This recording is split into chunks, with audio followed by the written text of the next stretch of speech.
sick. I'm too sick. Yeah, hey, what? Hey,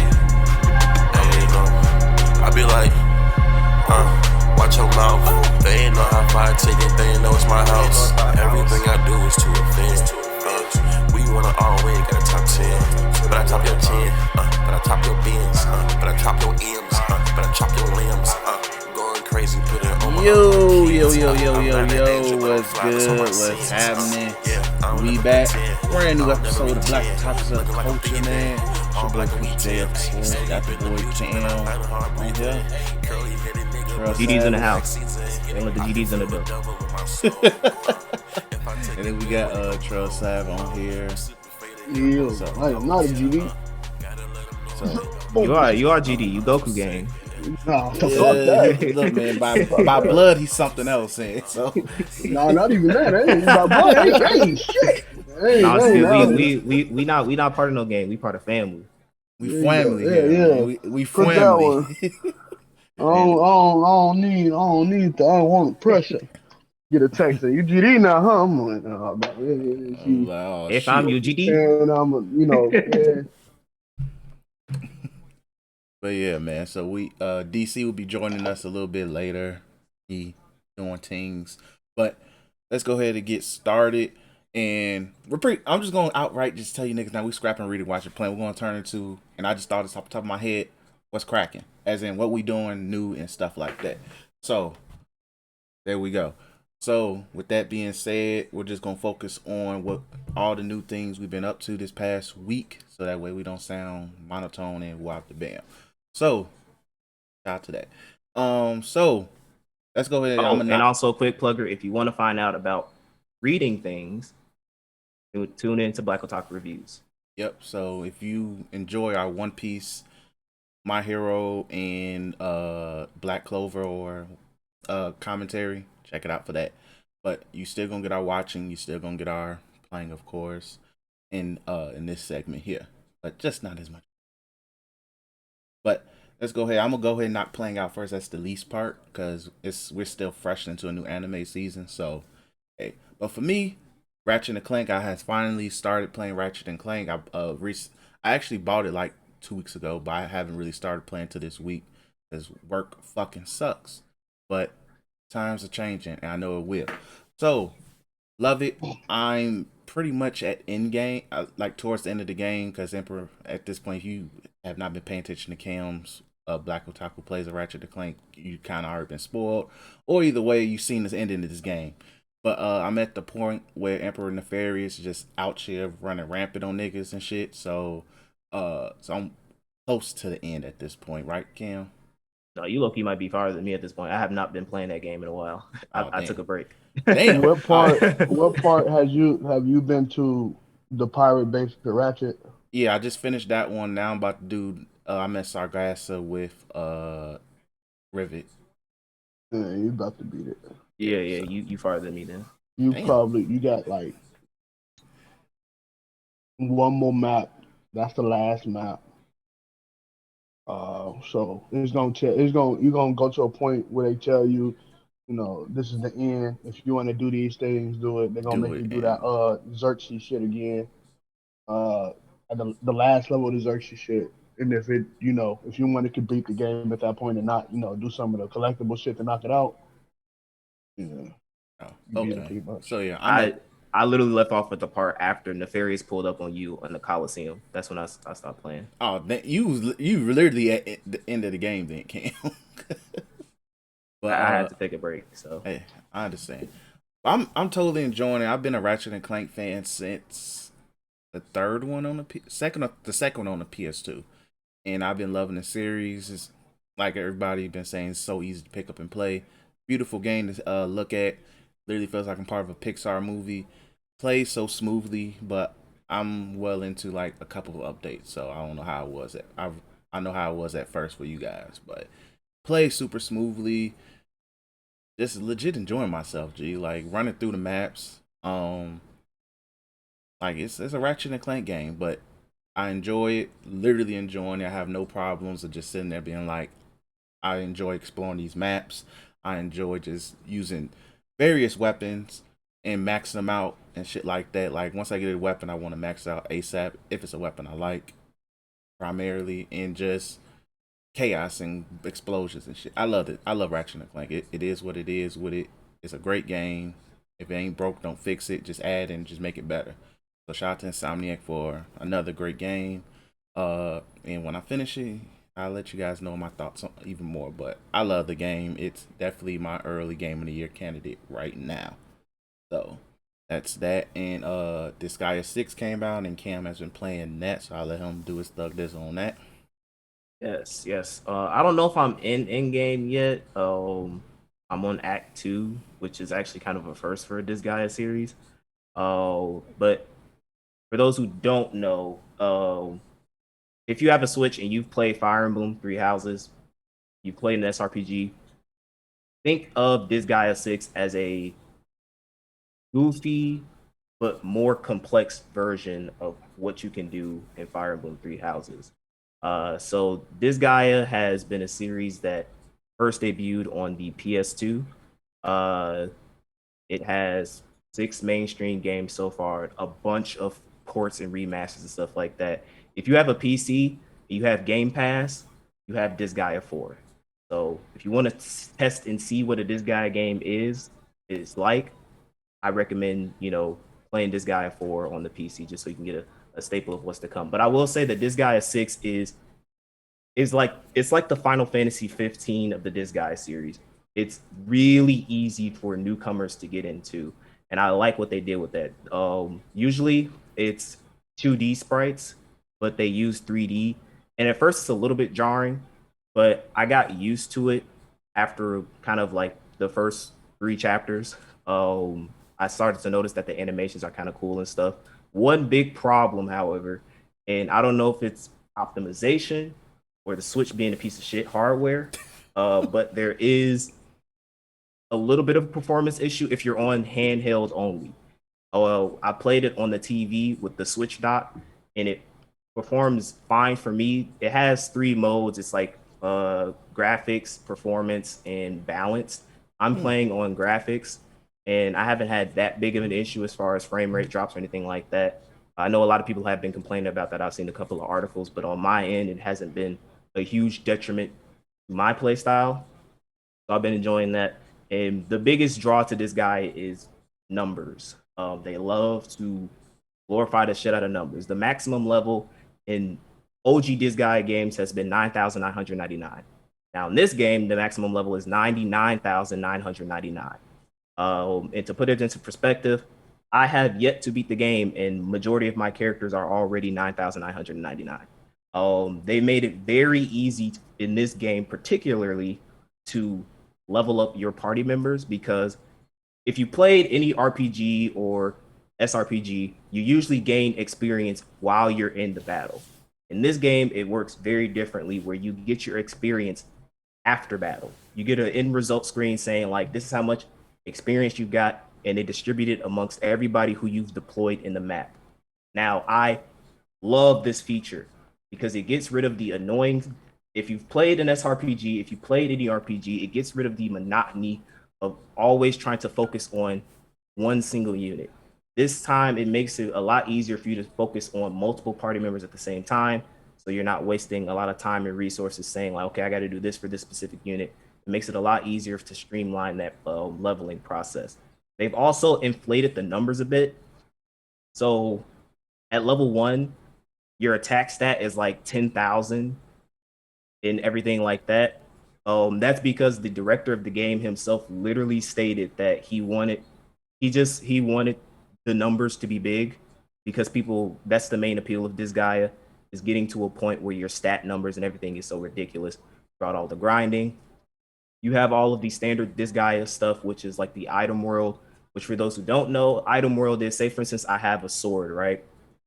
That sword has a randomized dungeon in which there are, depending on the rarity, so like if it's rare or legendary equipment, there's it's like a dungeon of floors, and each floor you complete boosts the stat of that sword item. And attached to that items are what called innocents, which are basically stat boosting items for your equipment. So it's a lot of stuff for you to boost your equipment. There's this thing called the super reincarnation, which is basically once you reach a certain level, any level you want to, basically, you can reincarnate, meaning that you revert your character back to level one. But the draw is that your stat aptitudes increase. So, say for instance, I reach level 2000, I reincarnate back to level one. By the time I get back to level 2000, my stats are going to be way higher because of that reincarnation process. It's a lot. It sounds complicated, but it's like super simplified in the game. And the game does a great job of explaining it. As far as story is concerned, this Gaia doesn't really take itself too seriously when it comes to story modes, with the exception of 5. That was like super edgy for some reason. But this game kind of has a balance between not taking itself seriously and taking itself seriously, but it's not jarring. The main character is a first of this series being a zombie. And because typically we've had like the story takes place in another world, which is basically hell, a nice way of saying hell, basically. So you basically have like demons and shit like that. But the main characters of past Disgaea games have always been like overlords and stuff like that. This is kind of like cool seeing like a no name class like a zombie be a main character. A brief plot synopsis before I give my overall impressions of the game is basically the main character. His name is Zed. He wants to defeat this god of destruction because the god of destruction killed his little sister. But he's a zombie and he's weak as hell. So he had got his spell cast on him called Super Reincarnation, which basically every time he dies, he gets born again, but he gets more powerful as the process goes on. So the story starts off that he's been fighting the god of destruction for like millions of times and dying over and over and over and over again. And so the way the game does it is kind of cool. Like at the end of each chapter, you end up fighting a stronger and stronger god of destruction, but your main character is also getting stronger and stronger as the game goes on. So it's a nice little parallel.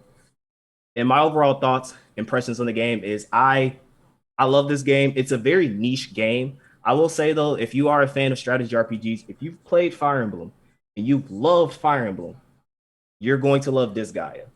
Because the strategy is there. The story is good for me. It has a lot of really cool characters. And I would say the gameplay aspect is its biggest draw. This Gaia knows how to do SRPGs right, to the point where it's like Fire Emblem. I poured damn near 400 hours into Fire Emblem. And I can say, without a shadow of a doubt, whatever you think that Fire Emblem has, this Gaia 6 is way more complex. It's not even it's not even a 90-day difference. Its gameplay and everything else is a lot more complex, a lot more interesting, and has a lot more depth than anything that I've done in Fire Emblem in my multitudes of playthroughs. So I highly recommend the game. It's $60. It does have a season pass with like previous characters from like the other Disgaea franchises. So if you want to get that, it's there. It also has this scummy shit. I have to talk about this. It has scummy shit where they have booster packs, like experience booster packs and shit like that. I'll say that you don't need those booster packs at all because the game makes it insanely easy for you to mass level up all of your party members. But if you're lazy, it's there, I guess. I did an experimentation. I bought one of the packs just to see just to compare the differences for review sake of how it is. And it does save a lot of time, but the game has like auto features for the game to basically play itself for you very fast, so you can get shit done quickly. So all in all, I'd give the game, because I'm damn near done with it, so I'm not gonna like in another review when it comes out. I'm not gonna do another review. I would give the game a solid 8 out of 10. That's it. All right, cool. So we'll go ahead into watching.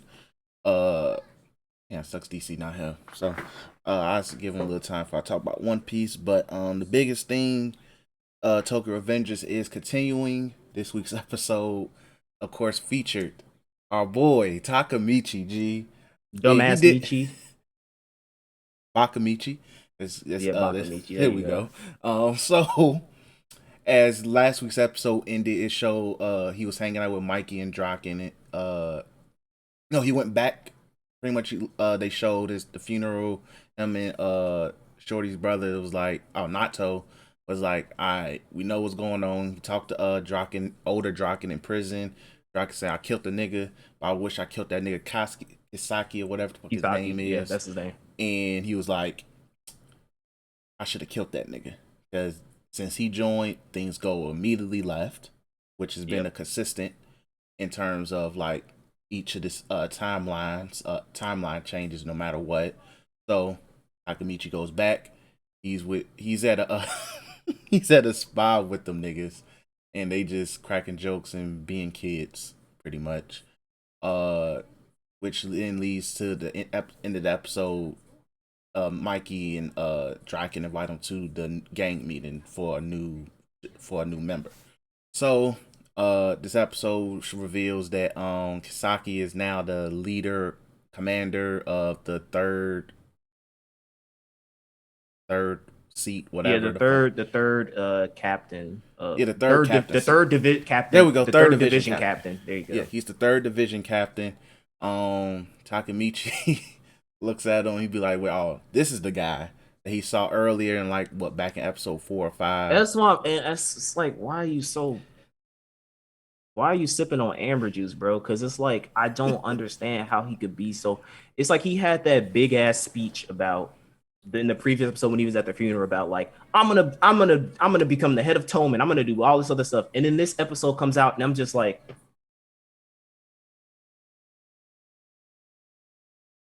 no, nigga.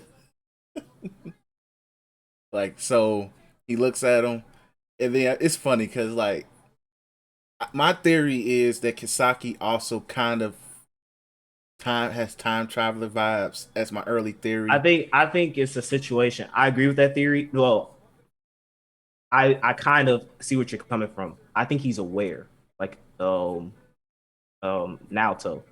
I think that he's aware, like not necessarily that he can go back in time like Takamichi, but I think he's aware of what happens, and he has some sort of thing where he can kind of like, no matter what you do, my past self and my future self are aware of everything that's going on, and we go fuck you up type of situation.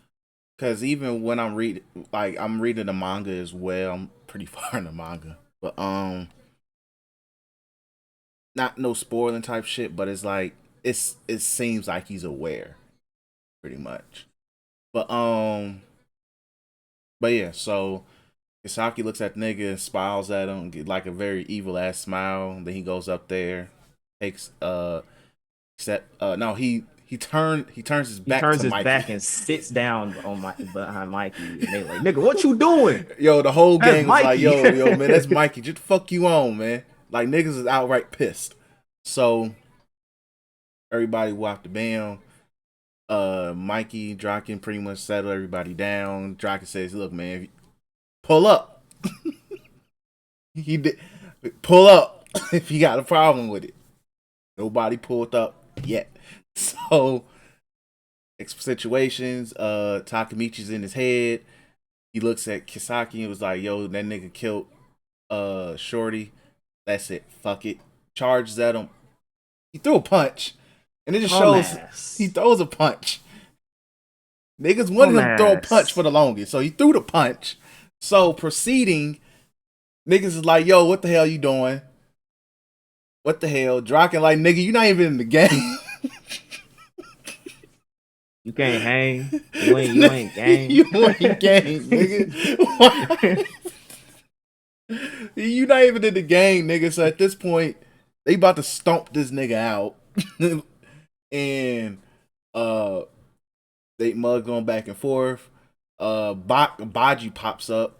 Him and Mike have an interaction. He says, look, man. No, he beats the shit out of Takamichi first. Yeah, then he talks to Mike. Yeah, then he beats the hell out of him. Then he looks at Mikey and says, hey, I know I'm not even supposed to be here. We'll have to ban internal conflict. He says, fuck y'all, I'm going to join Valhalla and all of that. So then Kisaki like, your face or your gut? Oh, yeah. I ain't gonna lie, that was kind of cold. I'm not gonna lie, this was kind of cold. And then he punches him, knocks him out cold. Takamichi says gut, and then he punches him in the face and he says, I bet you squeezed your guts, didn't you? I respect dude. So, so yeah, so he gets knocked the fuck out. Wakes up.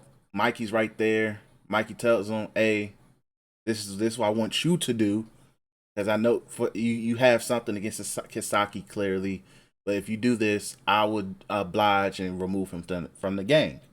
So Yeah. No. Takamichi says the deal first because he's like, um, he says, "I want you to talk to Baji," and then Takamichi goes like, "Okay, if I want to make a deal with you, Mikey. If I can convince Bachi to rejoin Toman gang, yeah, you have to kick Kisaki Kisaki out." out. There And we then go. Mikey goes like, "All right, now we coming up in this conflict with Valhalla, which is a huge rival gang." And he's like, "We need him for this. If you can prove how useful you are by getting Baji to join us back, then I'll consider it. But if you don't," and he has the scary look, he goes, "I'm gonna He said, kill "I'll you." kill your ass. I will kill you, my nigga." So fast forward. Oh no, not really much of a fast forward. Mitsuya, who's the first division captain, I believe, or No, he's second. not. He's Baji was the second. first. Oh, He's like, Baji was first, so I think he's second. yeah. So Mitsuya was peeping, and he says, Mikey was like, "Hey, check it out. Just so you know, Takamichi is in now in your division. Have fun." So not technically he's gang now. So after all of this, Yeah. he's gang. I mean, So he might as well all the shit he been through. He he been through a damn lot. near on in the game. Like he's gotten beat up, stabbed, saved Draken's life, made sure Draken and Mikey beef was whatever. He's the comic relief, literally. And he literally got initiated during the meeting.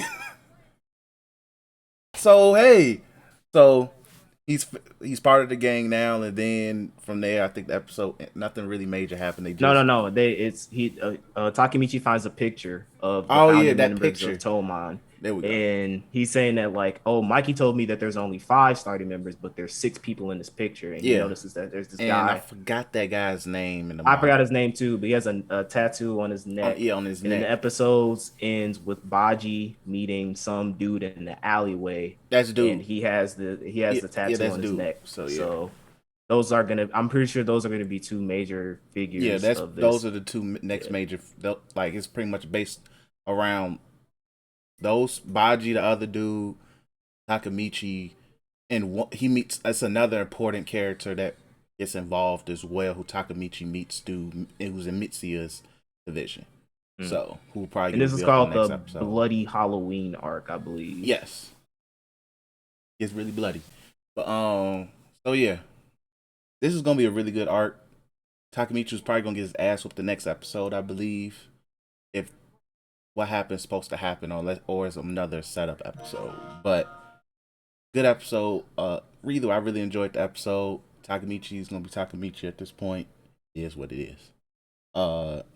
Let's go ahead and move on to let's talk about Duke and his friend. I mean Duke and his man. Oh, like, hold my on. bad. That's all she can be. That's all she can be, dog. So Duke and His Maid is one of the new seasonal anime for it's a comedy romance. First 2 episodes is already up. It's on Funimation. I enjoy it. So pretty much it's about a Duke who is cursed by a witch. Top 3 most tragic rom-com protagonists. I feel bad for mine. So he's cursed and by some witch. His mom said, "Hey, if I can't touch you, I can't give you affection. Get the fuck out." So she sends him to like their villa or whatever away. He has a butler and a maid, and all of that. So pretty much he just spends his days just playing the piano, shit like that. As his maid, who is in love with him, teases him in every way imaginable, as in flirtatious teasing. So like, imagine a chick with big ass titties in your face and you can't touch. Yes, because or she would die. His curse is that any living thing that he touches dies instantly. Yeah. So even for some reason, even through because I was like, we could just use his gloves or something like that, but it's Gloves don't even count. through his gloves. So like they literally can't touch anything and around his spectrum oil, he'll die. And it's like the funny thing is why it's like he's not a simp. He ain't a. It's like literally, I have nothing but sympathy for him. He can't do anything. He has this chick who's literally in the second at the end of the second episode says that I adore you, I love you, I only have eyes for you. He feels the same way. He wants to freaking marry Alice is her name. He wants to marry her, but he can't Do shit. do anything. He can't do nothing. He can't do shit. And I literally feel bad for him. His mom don't comes to visit him. She's trying to Mom don't give love the him. I think the title of the make his little brother the head of the family and shit. So it's Yeah. like if he don't get the curse removed, he might be disowned. So it's like it sucks for Mans. His homie literally came to visit him just to tell him the bad news. I'm like, Yeah. God damn. So I really feel bad for this guy. Like I legit feel bad for this dude. But like he makes it work. Like second episode, he literally found a creative way to dance with Shorty without touching Yeah. her. And I like how they kind of like played the like, oh, they can't touch but they want to touch. Yeah, you It's can like, tell that she wanted so like the second that curse is removed, bro. I'm telling yo, you. yo, she elbow dropping that nigga G. So it so yeah, but really good. It's a comedy type romance, really wholesome, lighthearted, but you know, little teasing here and there. But by Japan's law, they of age. America, Shorty I don't 17. necessarily mind it because they've grown up together for their whole lives Mm-hmm. and all other stuff. And it's also the fact that he literally can't touch her. So Yeah, I'm okay with what they're going for in this sense, in this sphere. yeah. But Any other time it'd be like, nah, but like because he's 19, right? he's 18, she's Oh, he's 17. So 18. Yeah, so it's like it's in that in the sense in that bubble, in that show's bubble, it's okay. It's okay. yeah, but really freaking good. Highly recommend it if you like fuck with the romance genre. Uh, next, girlfriend. Let's just stay on that topic. This is another comedy romance.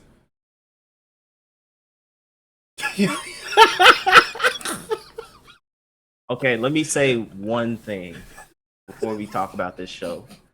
Now,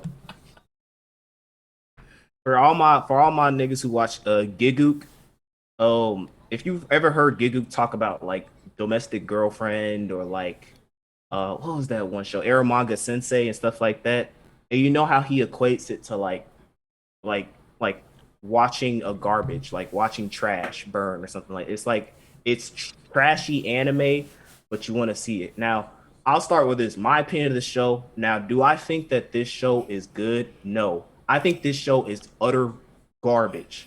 Like I watching it with DC, we were cracking jokes like left and right as the show was going on because it was just funny. But I watched episode 2 by myself and I did not crack a single smile. I stared at that shit straight face. I wasn't laughing or nothing, but I was still enthralled by it. It's like I don't know how to explain it, and I was talking to myself as I was watching this show, and I'll be quick about this. I was like, "Wow, this show is really bad. Like this show really has no redeeming qualities to it besides the premise. Premise being, nigga has this chick who he just became boyfriend girlfriend couple. He's been asking her out because they're both childhood friends. Yeah, She finally says yes in high school. Blue hair chick comes out and there's I've started to notice now that I really hate short blue hair chicks in anime. And you can blame Darling in the Franks for that. I just don't like them like that. oh, Um, oh. so she comes up and she's like, for some reason I like you and I want to be your girlfriend. And he's like, well, no, I have a girlfriend and I really, I vibe with her. But then she's like, oh, I did all this stuff. Like I stopped going to school. I I read up on these fashion magazines. I learned how to cook and all this stuff because I wanted to be a proper girlfriend for you. And she's like, no matter how, if you reject me, I'm gonna still come and ask you. And that hits him because he did the same thing with the red hair chick. So he's like, well, I'm gonna be your girlfriend, or I'm gonna be your boyfriend, or I'm gonna ask my girlfriend if we can all date each other. So he goes up to his girlfriend, and they're at the park, and he's literally like, all right, listen, you like this chick, right? I like this chick, right? Let's let me date both of you.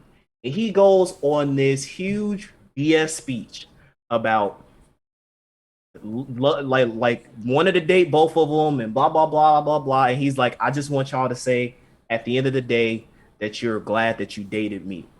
And his girlfriend agrees. And then in that same episode, he lives by himself, so he invites both of them to live with him. So now they all live together. And the red haired chick is like, "Oh, did I do the right thing?" Blah blah blah blah blah. And then she's like, "Well, how much do you plan to get close to her?" And he's like, "I want to be intimate. He's like, to be honest, I'm gonna have a threesome with all of y'all." And I was like, at this point, I don't hate the main character because it's like, damn, bro, like, how far can I go with this? I'm like, it's like, fuck it, you might as well go all the way. I mean, if they agreeing, do it. I mean, real life. I mean, polyamorous relationships are a thing, and a lot of people are embracing them in this day and age. So I mean, if both parties agree, if all three parties agree, go for it. But like, when I watched the second episode all the way through, I was just like, damn, like, this show is really bad. Like, I think this show is really, really bad. But there's just something about the premise that I want to see how far it goes, because according to the opening and the ending, there's more chicks that are going to be added to the harem. So I want to see how far this show goes. It's like watching a dumpster fire burn. It's like you wanna run away from it, but there's a beauty in seeing the shit go up in flames. And that's what I want to see with this show. So that's my thoughts on it. Cam pretty much explained the premise of the show. So I'm enjoying it because I wouldn't say it's bad. It's unique. I wouldn't even call it unique. It's just, I consider everything funny. It's stupid. It's stupid as hell too. It's extremely stupid because the realistic shit about this is the polyamorous part of it is realistic, but it's like, the high school, them being in Japan, that shit ain't flying. No, because the thing that really got me was he messaged both their mothers. Yeah, I forgot about that. It told both mothers to live with him, and they both parents went with it. Now maybe his the first girlfriend, Saki, I guess the mom probably like, childhood friends, yeah, go ahead, get rid of her, get out of my house. I'm gonna let y'all know that's not a thing in Japan. That's pure anime. Yeah, pure anime. The other girl, the blue haired chick, Nagasa, he just met her today. So the mom don't even like, yo, what the fuck? It's a lot of stupidity in it, and that's where the comedy. That's what I find funny. Yeah, it's also like just, that. How far can you go? Yeah, it's just how far will this go? Because we still got 2 more characters that need to be introduced. And just the dynamic between all 3 right now is very much. It's a lot. And it's stupid, but funny as hell stupid. And I just really I'm going to watch the whole thing because I just want to see how far this goes. I want to see where things eventually go left. Because eventually it will. But I'm enjoying it for what it is because it makes absolutely no sense. It's not realistic at all. And they're in high school, of course. Even if they were adults, it'd be a lot funnier because I don't even know how in Japan they handle polynormous relationships. So, but yeah, overall, it's another comedy romance. And the second episode was just hilarious because they were just trying to. The insecurities between the 2 girls is just hilarious at this point. But yeah. Next, Detective is Dead. you did you watch that yet, Cam? Or I didn't watch Detective is Dead or Realist Heroes, but that's all on y'all. On all you. right, so Detective is Dead. Pretty much is about the first episode was about a 45-minute episode. That and redo life, Redo remake Life, life yeah. have like extended first episodes, but it's about a detective who meets her sidekick. Sidekick just lures trouble, so she just happens to meet him and just they go on adventures and shit. So first episode, the girl who has weird tainted blood or something like that, she beats a dude who's like part android who's hijacked the plane. So it plays a lot of detective games, and I was just like, okay, chestnut checkers ass shit. Nice little action scene where the dude that who's the android, he has a little tentacle that comes out of his neck, something like that. Uh, Tries to kill him. We'll have to ban him on a plane. The plane is still in the air, by the way, and all of this is happening. Bullets is being shot. Yeah, so they solve the mystery. Dude goes to jail, whatever. They and they end up just proceeding to just go on other adventures. Episode ends with Shorty somehow dying. They never say how she died. And he meets another. Dude's back in school. The sidekick is back in school, just living an everyday life. He meets a new girl. So episode 2 comes out yesterday or early this morning, or whatever. And the girl asks, "Hey, are you the legendary detective?" He like, "No, I'm just a regular nigga." He like, "I know you." And she talks about she had a heart transplant and the heart is beating for a specific person. She wants to know who this person is beating for. So the dude like, "Okay, I'll help you out, whatever." So he meets this detective. He stops a crime. He happens to stops a crime instantly, like a purse snatcher or whatever. Japan 99% conviction rate. He's going to jail. Have fun, nigga. Um, so he meets a detective that he's cool with. He explains the situation. She was like, "Oh, okay, I can help you with that." The dude that they met, that dude, the sidekick and hit the detective beat on the first episode. He's in jail. They talk. He says, "Yeah, with my little tentacle thing, I could hear everything from like certain kilometers away." I'm like, okay. So he tries to attack the girl he's with, and he can't because the detective put her blood in his blood that prevents him from attacking her. So he's like, that explains whose heart it is, and then they have a little dramatic shit. And I'm just like, huh, okay. That sounds. I'll get into that, but that happens in Black Widow. But I'll explain that later. Keep going. Okay. So they have a little dramatic dialogue conversation. Then he's like, okay, well, I'm glad that we linked for some reason because I missed you after being like I missed being around her and adventures and shit. I'm like, okay, so are we gonna solve detective crimes and shit? Cause like I'm a sucker for detective shit. Maybe it's because I'm older. I'm a sucker for detective cop dramas and animes too. Cause if not, Shorty don't look like she's qualified. Cause the first episode, literally, this chick was literally doing backflips and attacking niggas and shooting niggas with magical guns and items and shit. I need this. If she's not, I'm gonna be ugly pissed. So 3 episode rule is in effect now. But it's decent though. Really decent. First episode set the bar really high. Second episode got me like wondering what the fuck. I need to know how Shorty died because it makes no fucking sense. So that's Detective is Dead. Uh Reborn, the realest of realest hero rebuilt the kingdom. Pretty much Isekai is shit. Be quick with this. Dude pretty much was summoned to be a hero in some other kingdom. Dude is just very realistic and logical about everything. The king, he was so logically sound. The king of that kingdom said, "Fuck this. You the king. You take over. I'm about to lay my head on my wife's lap for the rest of my days. Oh, here's my daughter. She can help you."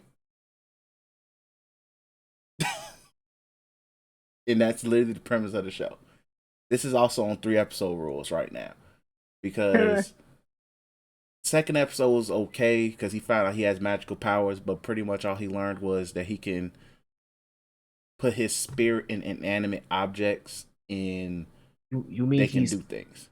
He's special in an isekai? Shit. So yeah. So pretty much now he's trying to rebuild the kingdom and all of that in terms of making sure they don't end up in a big war, get took over, fix the economy. Pretty much do what Obama was doing after George Bush was in office. Try to fix shit. Murdering niggas. And what That too, yeah, he's gonna have to murder some niggas eventually. So yeah. And what Joe Biden is doing now. We're trying murdering niggas? Trying to fix Trump's economy. Then murdering. It's funny. Democrats love to murder niggas on the lowest of keys while fixing shit. So that's that. Well, they do it overtly or covertly. Republicans just do it overtly. Exactly. Like we gonna outright say we killed these niggas. Obama, we droning niggas, G. Silent but deadly. But yeah, so that's that with that anime and remake redo life. Cam, you could start with that one. Yeah, so first episode was about I think 50 minutes. I me and DC watched this. I was like, what the hell? Like, because I think the last anime to do that was Shield Hero. Shield Hero had a long first episode. And I think the premise of so this is what I'm gonna be dubbing obscure 12 episode anime. Not for a bad reason, but you can tell that this anime is gonna be very hoity-toity, very this is what life is, and oh my god, live out your dreams and blah blah blah blah blah. But the premise is that it's this 28-year-old failure. He sucks at life, and he goes to sleep one day. He wakes up and he is 10 years into his past. He made a decision to not go to school, and as a result, he didn't go to art school. He didn't go to art school. Because art school is magical. School is magical. Period. Yeah, that's where you go to be successful. So Japan is telling you guys, if you don't go to school, you won't be successful. That's the message of the show. That's some bullshit. Do not listen to this anime. So what happens is that he did not want to go to art school. His life got fucked up. 10 years goes back 10 years in time, and now he makes the decision to go to the art school because I think he had like a full ride or something like that. Yeah. Where he got accepted into like one of the best art schools where supposedly forgot what they called them, the trio, the fancy trio or generation. Something. The platinum generation. There you go. And this nigga's a dumbass because you can obviously tell that the 3 people that are living in his dorm are the platinum trio. But he doesn't know that. And so the show is basically focusing on him trying to find his life or find out what he wants to do in art school so that he can be successful and redo his life. So I think the second episode is pretty decent. As far as like they have this assignment where conveniently 4-man group. So him and his friends are grouped up to do a project. It's 3 minutes and they have to do a presentation on a concept of time.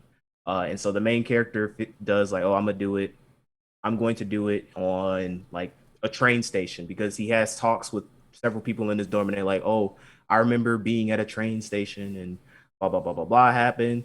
So now that's their project. One key thing that happened is that the dude of the dorm, so there's 4 people in this dorm, 2 girls, 2 dudes. The dude says he's like a brilliant script writer. He calls him out, he takes him outside and he's like, hey nigga, how did you figure out that concept? Because I had this concept written down. He's like, well, I didn't steal it. And he's like, yeah, I know you didn't steal it because I locked it up and it hasn't been opened, but that shit is really creepy. Like, what's going on? But that gets called out. I wonder if they're gonna go more into that as far as like him using his future to, because I mean, like, this nigga is so dumb, bro. I would have memorized lottery numbers, niggas who won the Super Bowl, who won the Japan I'm Baseball placing Cup. bets, nigga. Shit. I'm going into stocks. Like, come on, G. Like, you can't just be like, oh, I'm just gonna go to school. Nigga, fuck that. But whatever, he's a loser. But anyway, yeah, show's pretty decent so far. Like I said before, this definitely feels like one of them hoity-toity ass anime that people are going to be talking about. Oh my god, the story was so amazing, and oh my god, the slice of life was so brilliant. It's like, bro, don't take it too deep.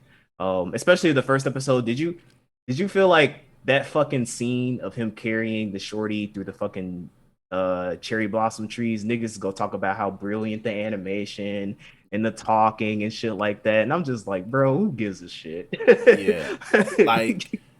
Like it's very slice of life for shit, but it's gonna be very dialogue heavy slice of life. I could tell, not really comedy. Like very realistic dialogue and impactful dialogue. He was gonna overdo it with this, but I could see the vision already. Like Fruits Baskets. Yeah, and I don't even watch Fruit Baskets. I never watched it ever. So, but yeah, I could tell people's really gonna. This is gonna get a lot of praise. It is already getting a lot of praise. People are already rocking with it heavy. Because most of them niggas failed art school. Pretty much, and I passed art pretty school. much probably the reason. and I passed art school. So I was when you was talking, Ken. I know niggas looking at that shit like that's me. That's me. That was me. I want to redo my life. Nah, nigga. Nigga in his basement living in your parents' house, where you can't redo your life. Literally, I'm like, what really interested me is the fact, like, oh, okay, I went to Columbia. That's an art school. Some situations are literally like this, where literally you 4-man group projects and shit like that, creative clashes and shit, which we seen in the second episode. Did you have? I'm gonna be quick with this. Did you have one of those teachers in your school that was like, "Oh, you chose a stupid career path or something like that"? Yes. I was just when she had that dialogue, I was like, "Who the fuck says that? Aren't you in fucking college?" I had one person say that, and I was like, "Gee, this is Columbia. It's whether you make it independently or you make it to a major company, everybody somehow succeeds." It's the business part of it, nigga. Exactly. You need butts and seats. Who cares? Your college does not care. Well, it cares as far as like, this nigga was famous and he went to our school. But they also care about that nigga who's rich, who's obviously gonna fail the class, but is still gonna pay full tuition because college is a business and business needs butts and seats. Why are you telling me that shit? I have gotten told that in high school. I have gotten told that in college as well. Yeah, I did too. And I'm just like, why would you are you trying to sound cool because you sound dumb? I got told that because I told her, like, bro, we're not going to need this fucking math. And she was like, well, you picked the wrong career path. I have yet to use this fucking math. I swear to God. I swear. I didn't say it in a condescending way or anything. I was like, we in these classrooms for a reason. It's not because she really didn't realize we was in the classroom for a reason. She think we was gonna go another year there, and I'm like, no, that's not what's about to happen. You really gonna be disappointed when I tell you that, like, I'm not gonna be here till next year. And she was like, well, you're gonna need this in your future regardless where you're going. I'm like, I have yet to see an invoice, even in my other studies. And then it's easy. I know how to do this shit. Well, you don't need, we start talking about like trucking and shipping labels and stuff like that and how to deal with freight prices and stuff like that. I don't have anything. Google is my best friend. Can we learn more about, banking and shit like that? And she was like, well, you don't want to know this. You picked the wrong career path. I'm like, ooh. And then in high school, I was selling. So candy, not drugs. And he told me you picked the wrong career path. I thank that nigga for that. He made me realize school is a scam. But yeah, so that's remake, redo life. Where the hell it's called? It's alright. It's decent. Like, it's really decent. But I already see the fake deep think pieces. It's happening already. It's decent. So, and since DC's not gonna judge, I'm just gonna go ahead and talk about One Piece. Really fucking great animated episode. This is leading up to them pulling up on Onigisha, the pull up on Kaido, which as us as manga readers. What's the name of the director? They said that this is the director who did the final episode of Super as well. I don't remember that person's name It's a female director, and they said that like this is probably like a lot of people are saying it's the best animated episode of One Piece. I have yet to see it. I'm probably gonna check it out. I saw the clip Chris put in the chat. He was really good. He was really good at it. Really shout out to Shorty though, because like she doing her thing. Because I think she also helped with a couple other episodes of One Piece, but for this, it was something about this episode specifically. Oh yeah, literally. One Piece legendary director. Just show. It's 2 paragraphs and you don't show the fucking name. What the hell is wrong with y'all? Oh, Ishitani is a relatively new. Ishitani. Yeah. So shout out to her, but really greatly animated. Stuff that wasn't really in the manga, like them actually. The concert was fire. That concert looked cool. That concert was fire. I did hear about the Queen shit. That shit looked fire. Yo, Queen was out here spitting bars. Apu on production, G.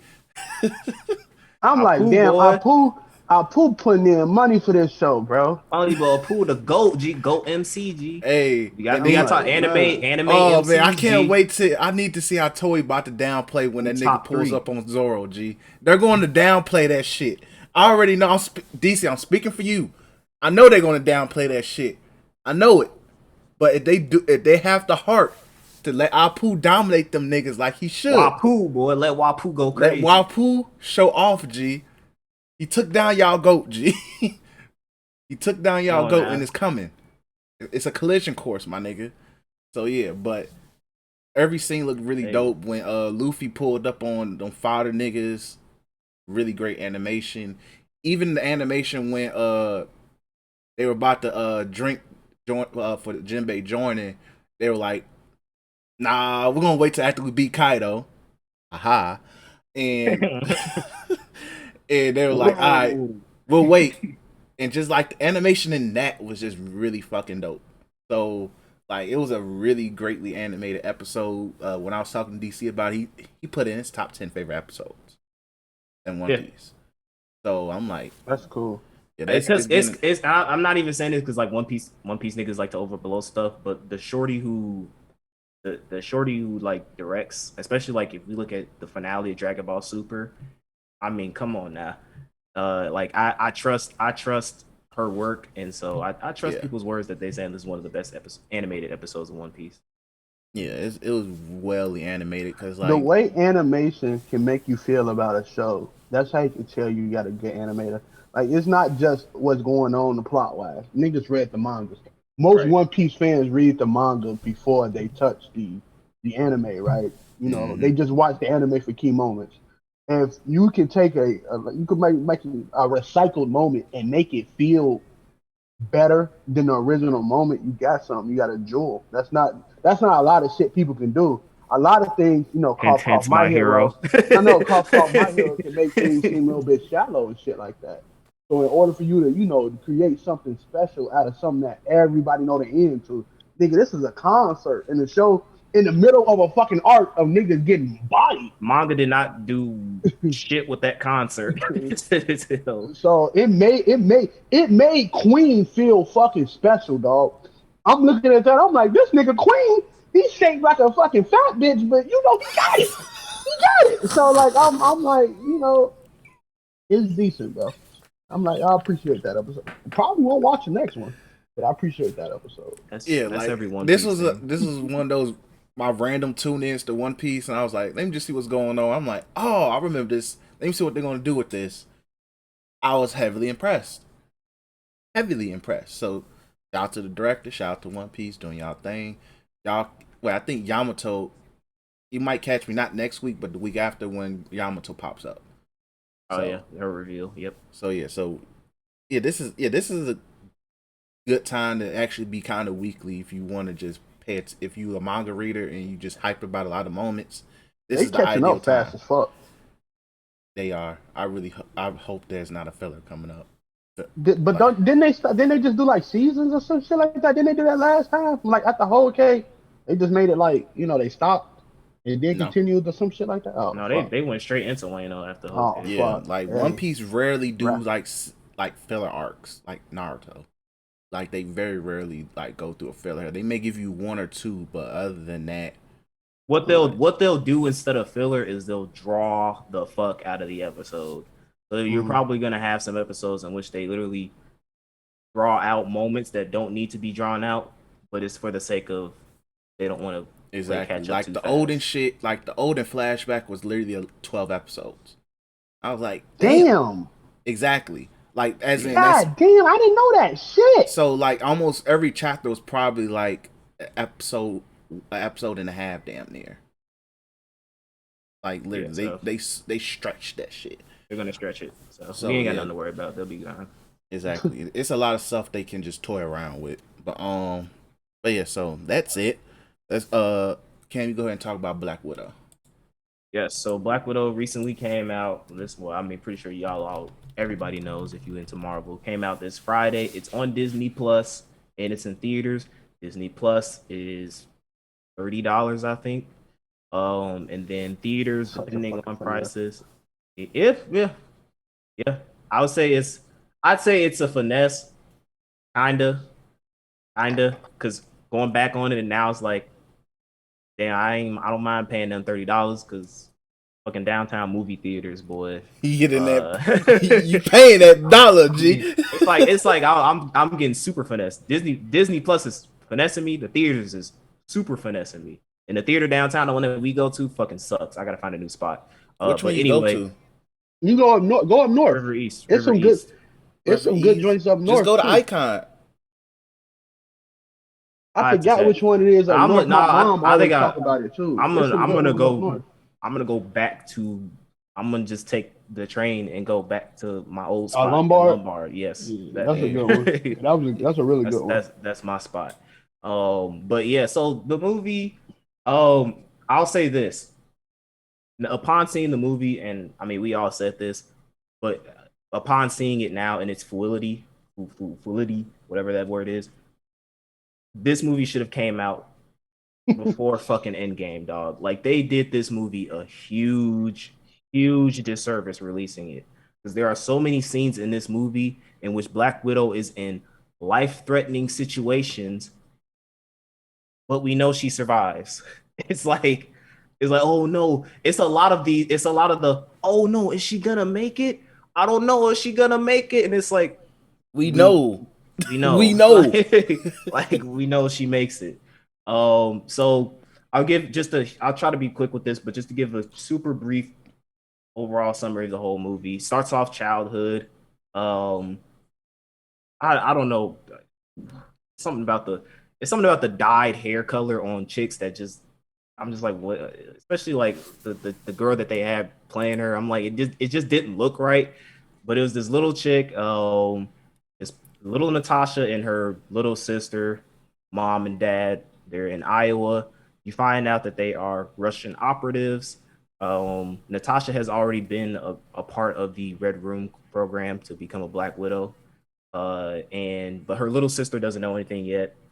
And the dad is the Red Guardian, and he's trying to go back to his glory days, and the mom is like the scientist or whatever. So they escape into Cuba. We cut to 21 years in the future, where uh, the Black Widow is being pursued by people because she broke the Sokovia Accord, because this takes place a little shortly after Civil War. So she goes back to Europe, where we find out that her sister has been. The Red Room program is still a thing. Uh, Black Widow thought that she killed Dreykov, but she didn't.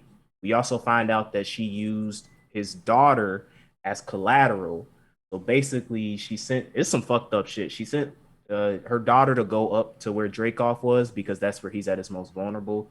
And then she blew up the place where her daughter and Dreykov were. So she thought she killed. We'll get into that later. She thought she killed the daughter and she thought she killed Dreykov. Didn't do that. Her little sister, or her Black Widow's fake little sister, became a Black Widow operative, but she's under this chemical substance mind control thingy. And she's on a mission to basically kill somebody that has like these vials that is important. The vials contain an antidote to counteract the chemical substance. So Black Widow's little sister I don't know her name, so I apologize if y'all get offended by that. I just don't care about names like that. So she gets sprayed with the drug, and she has free will now. So she sends the vials to Black Widow unknowingly. And so Black Widow is basically trying to run away. She doesn't want to be involved with any superhero shit anymore after the Civil War stuff. Taskmaster pulls up on her because Dreykov wants those vials because they're very dangerous to his Black Widow business. I'll stop right there. I fucking hate what they did to Taskmaster's characters. So spoiler alert, those who haven't seen the movie, obviously I'm still into spoiler territories. Taskmaster in this universe is Dreykov's thought to be dead daughter. They essentially. Oh, she a female? Yeah, no. Yes, but here's the thing. So Taskmaster in like the comics is kind of like he has the power to like see anything and copy anything, but he also has that certain charisma to him that like it's like, oh shit, it's Taskmaster. Yeah. They basically, and shout out to Ryan George for Screen Rant with the pitch meetings. They basically Deadpool Taskmaster. And I'm talking about Wolverine's X-Men origin Deadpooled him. Oh, he's ass? Yeah, where basically no dialogue, no witty banter, nothing like that, just dry, boring as shit. And I'm just like, bro, I don't care if you Rule 63 Taskmaster. I don't care if it was a female or male, but personality-wise, you dropped the ball. And it's like, damn, bro, like this is Taskmaster. I know Taskmaster, like he's not like super, oh my gosh, omega popular. But for me, especially if you played that Spider-Man game, Marvel Spider-Man on PS4, nigga pulled up, G. Nigga pulled up. And I've always liked Taskmaster and what he did. So I just didn't like what they did to her character, I guess, in this movie sense. But basically, Black Widow goes to this abandoned apartment, meets up with for some reason they have this pointless action scene with her and her little sister. And I'll also say this, her little sister is the best part of this movie. She is funny as hell.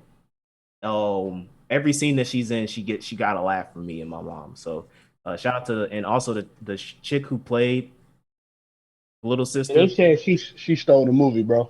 She fine as hell. She fine as hell too. So if you can take over Scarlett Johansson in that aspect as a milk, hey. Yeah, bro. I was like, because my theory, and I'll save it for the end of I'll save that. But basically, the whole point of the movie is that she wants to kill Dreykov for good. Because the Red Room program is still a thing. There are still Black Widow operatives who are being mind controlled into being assassins.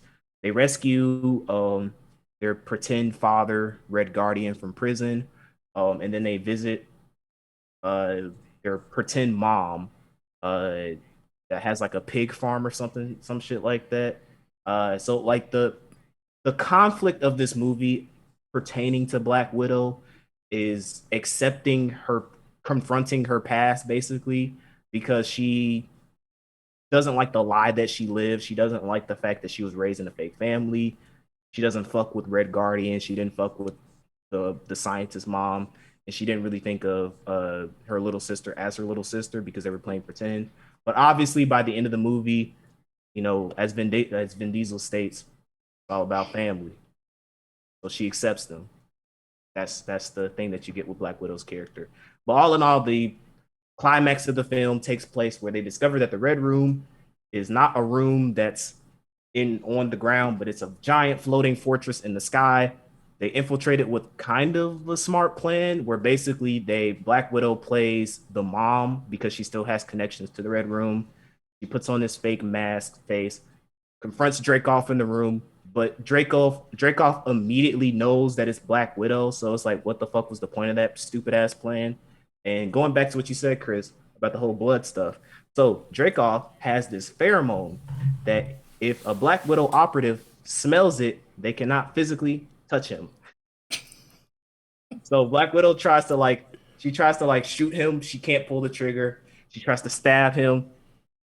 Can't pull the trigger. Can't stab him. And he's kind of like hits her around and stuff like that. But she kind of makes fun of it. She's like, "Damn, you hit like a girl. You suck." Blah blah blah. Because she's trying to draw out something. Her goal is to locate this console because his big plan is that he has millions of Black Widow operatives just waiting in silence, waiting to take over the world. I'll say this: the villain and the motivation of this movie is absolutely worthless. Why? Because there's a big purple-haired giant nigga with a golden glove called Thanos who gives zero fucks about your hidden Black Widow operatives or your secret red room bullshit. Because with a snap of the finger, them bitches is gone.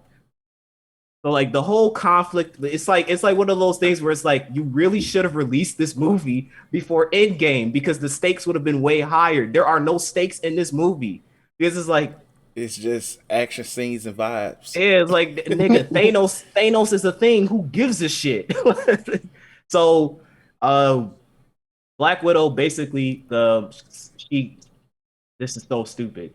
She severs her nerves by like banging her head by basically bloodying her nose so that she can't smell the pheromones on Dreykov.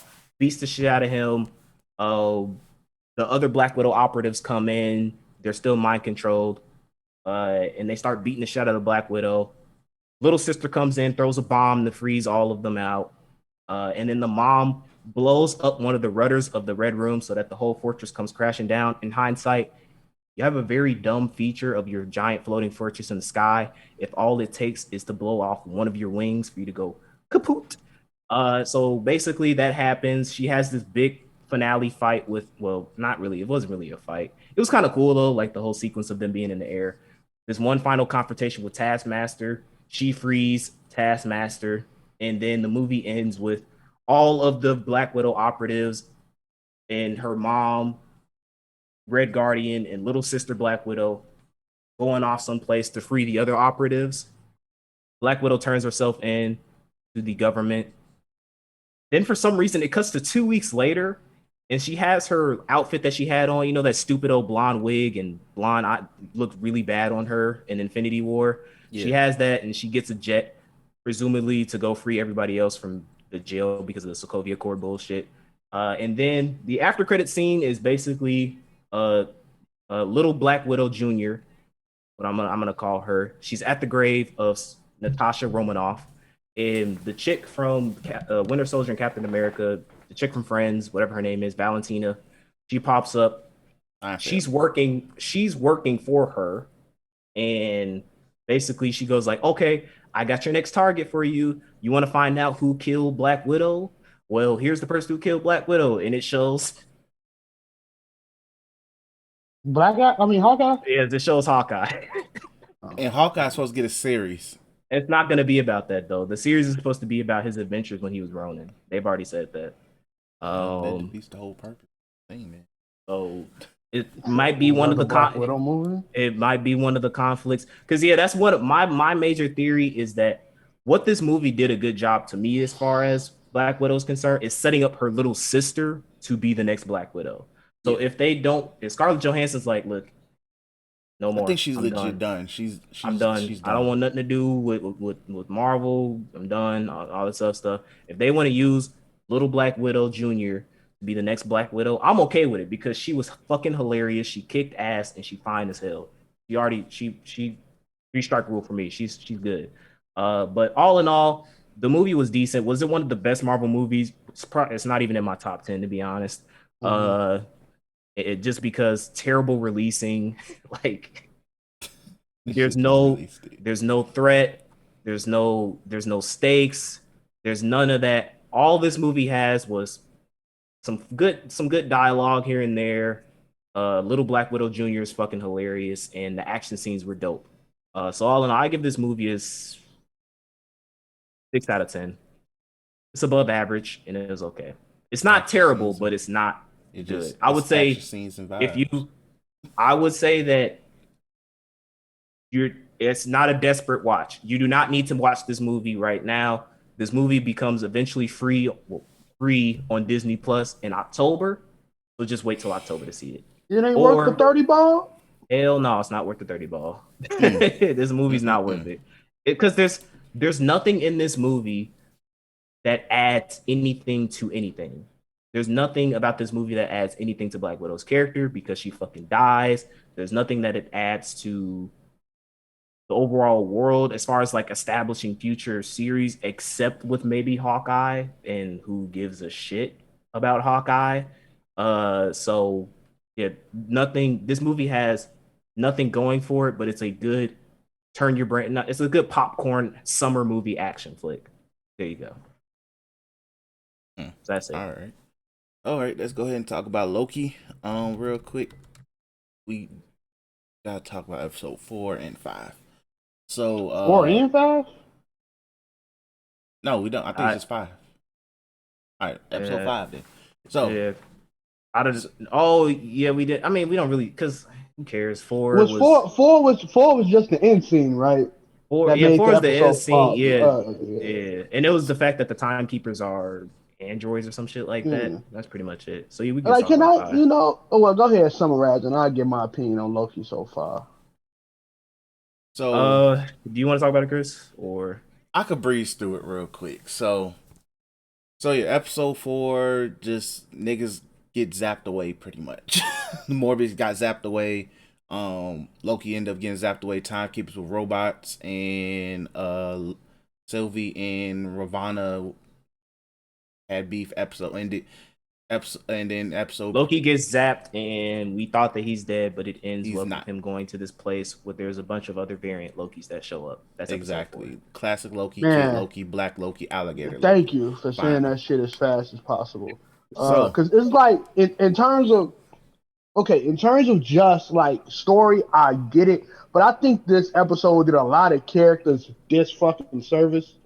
One being the black chick, the head of the timekeeper. Ravonna, yeah. This made her fucking and not just unbearable as a villain. She has like her purpose in the show means shit. Weak. Yeah, her motivation is horrible, dog. Yeah. Like if you want to find out what's wrong with the timekeepers, then side with Loki and them. If you don't want to find out what's wrong with the timekeepers, be a bitch about it. Like, and now she's like, okay, what's the reason that you want to find? You know it's something wrong, right? You know it's something bad, right? So why is you not on their side? Because you don't want female Loki to get it first? That's horrible. That's fucking horrible. That's fucking. That's and it's so like, bad. And if she's supposed to be the main antagonist of the show, she is. I mean, because like when we talk about Marvel villains didn't really start getting good until like Black Panther onwards, maybe. She is phase 1 Marvel villain. She's terrible. But out of all the villains in these fucking shows, like fucking GSP from Hawking, that shit was good. Like, He's talking. And GSP was the minor villain. And Agatha was fire, bro. She had that raw ass song. Agatha was on point. Yeah. The mystery in WandaVision that let the fans down thinking was getting all that shit was the truth, villain. No, but like in all seriousness, I just think like a lot of this shit did her a disservice. Like as a character, I think a lot of this shit was not. I hate to say poorly written, but like highlight to the episode, the fucking Loki battle royale was goddamn hilarious because it showed. I think they do a good job in this show showing the true nature of fucking Loki, of how he always betrays. Yeah, it's like that was betrayed you. Good. I betrayed you because I wanted to become the king, and it's like, no, nigga, I'm gonna be the king, and then all the other Lokis go like, nah, nigga, we go be the king. it was really fucking good. I think that was the highlight. Like Kid Loki and Alligator Loki was hilarious. Yeah. I always love animals in shows. Kid Loki was good. OG Loki is his jersey in a Raptor, folk. Yeah. His jersey in a fucking cold, G. I just I liked his speech when he was saying that like he didn't let Thanos choke him out, and he was just like, I was just tired of all this glorious purpose shit.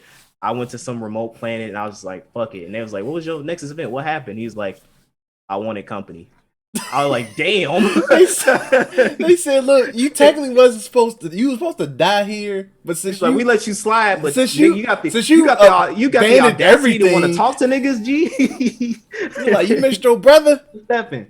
Fuck that. Nigga. All right, but can we talk about, to me, when we talk about Marvel, and I had this conversation with DC. When it comes to romance, Marvel is very, Bad. very bad when it comes to romance. I'm not gonna lie. It This honestly, shit with Loki and Sylvie, am I the only one who thinks that is I weird don't as need it. fuck? It's not needed. They can It's just be Yeah, it's so duos. forced. It, It's it forced to comes say. like in some aspects it comes off as them just like a cop duo, right? yeah, Then the part with the fucking blanket happened, and I'm like, yeah, okay, this shit a little, yeah. because you No, fucking yourself at that point. but let's relate it to something like this, because like DC and had this on it. He was saying that like they established something like there's as much of a difference to differentiate the two where the romance could work. But then I'm like, all right, let's just think of it as something else that just came out. Ratchet and Clank. How fucking weird would it be if Ratchet and Rivet at the end of the game was like, let's fuck. Let's be a The couple. furry community will be happy. The Me, furry I'm been community would be like, happy, but it's weird because it's like I made this joke like, is this technically masturbation? Because it's like Yes, that is your actual. If you were in that dimension, that's that's you. you. Because he even said it like, this is us as a child. This is us when we're older. This is us as an alligator, and you're in love. I mean, I guess it fits Loki's character as being a fucking narcissist. It comes full circle. You fall in but love with yourself, but it's it's still weird. my It's It's thing weird, is weird. but why it can't it's be more of Loki. like a fucking Power Ranger gang up in which we know, like we are all fucking together in this. Like I don't see Loki as a romance character. Like a Yeah, lot of character in shows don't have to be like romantic, right? Even somebody like Cap. Cap, a lot of other than fucking Peggy, a lot of his movies it don't revolve around him having a heroine. Batman. and the Peggy stuff in the MCU is terrible too because we don't know Yeah, that shit. that and Don't then care. even Iron Man, right? Iron Man, he got what's her face.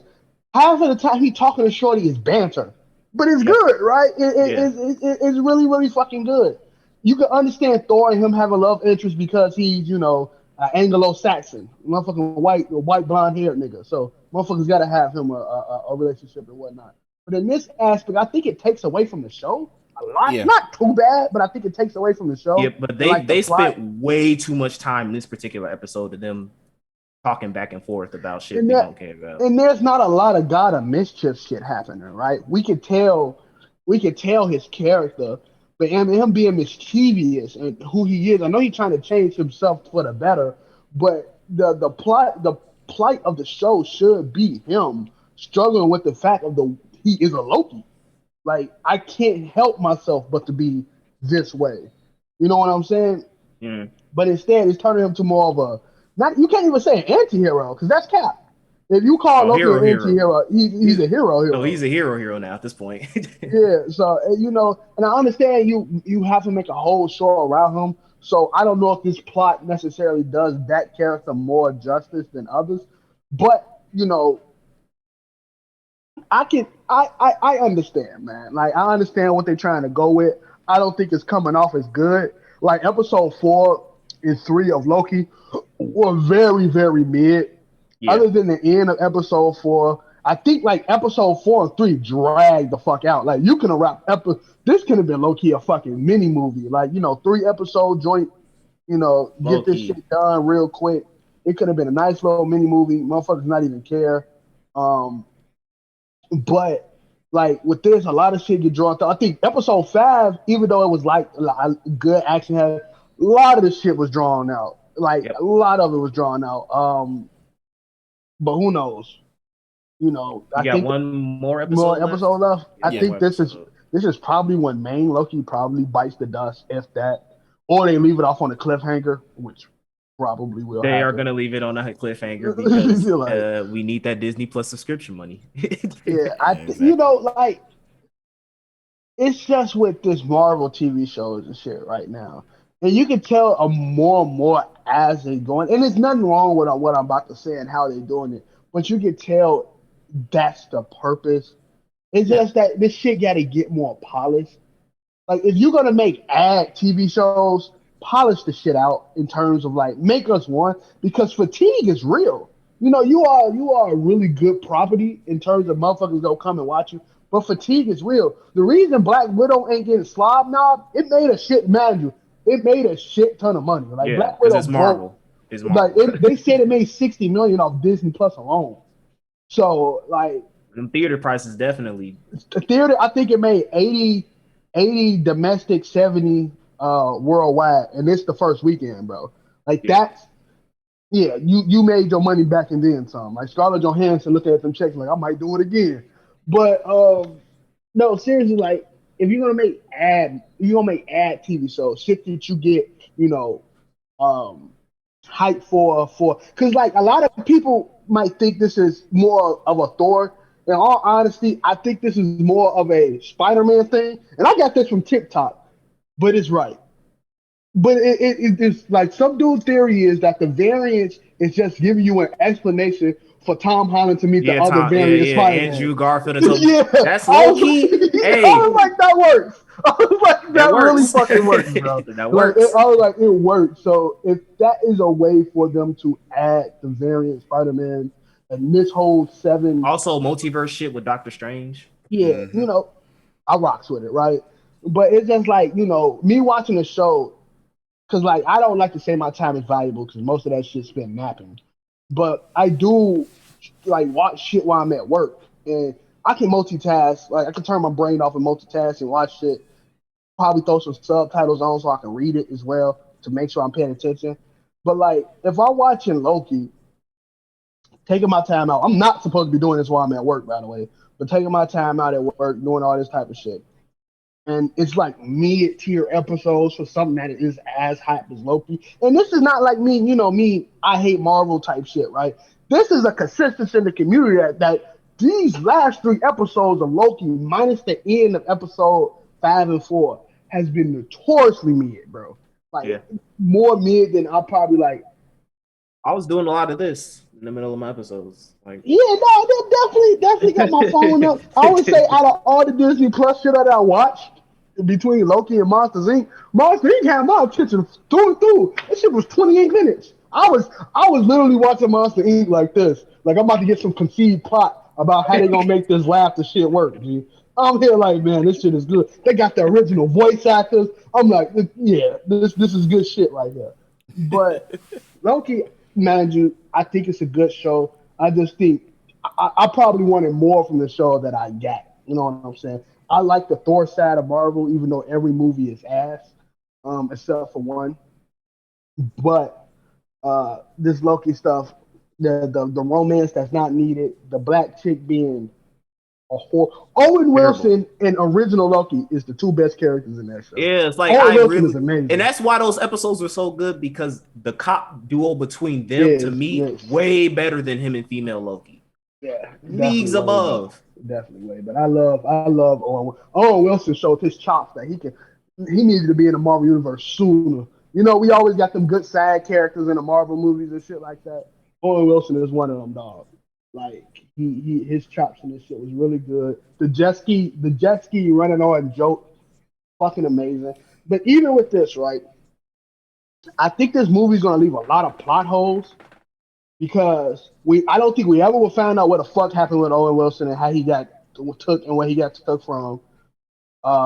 We still got to find out the reason why female Loki was took because she didn't do anything that stopped All her. she She just did got was just taken away play from her with family. toys. Yeah, she was like, "What was my Nexus event?" And she didn't say anything. So we got to find that reason. We still got to find out who the big. I don't want it to be a crazy big bad, right? Because if you make this a crazy big bad, like what's the nigga name, Rowan the Accuser or some shit like that, then you Come set on. yourself up for Yeah.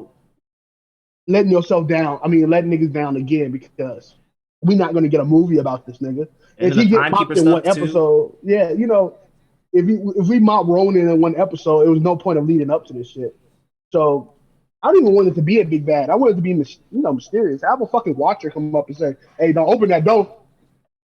Don't eat that apple. That apple not for you, man. Look, y'all gonna open some shit. Niggas don't have to die." If you do it that way, then I'm all good. But like I said, I'm glad Loki's about to be over. What the fuck is next?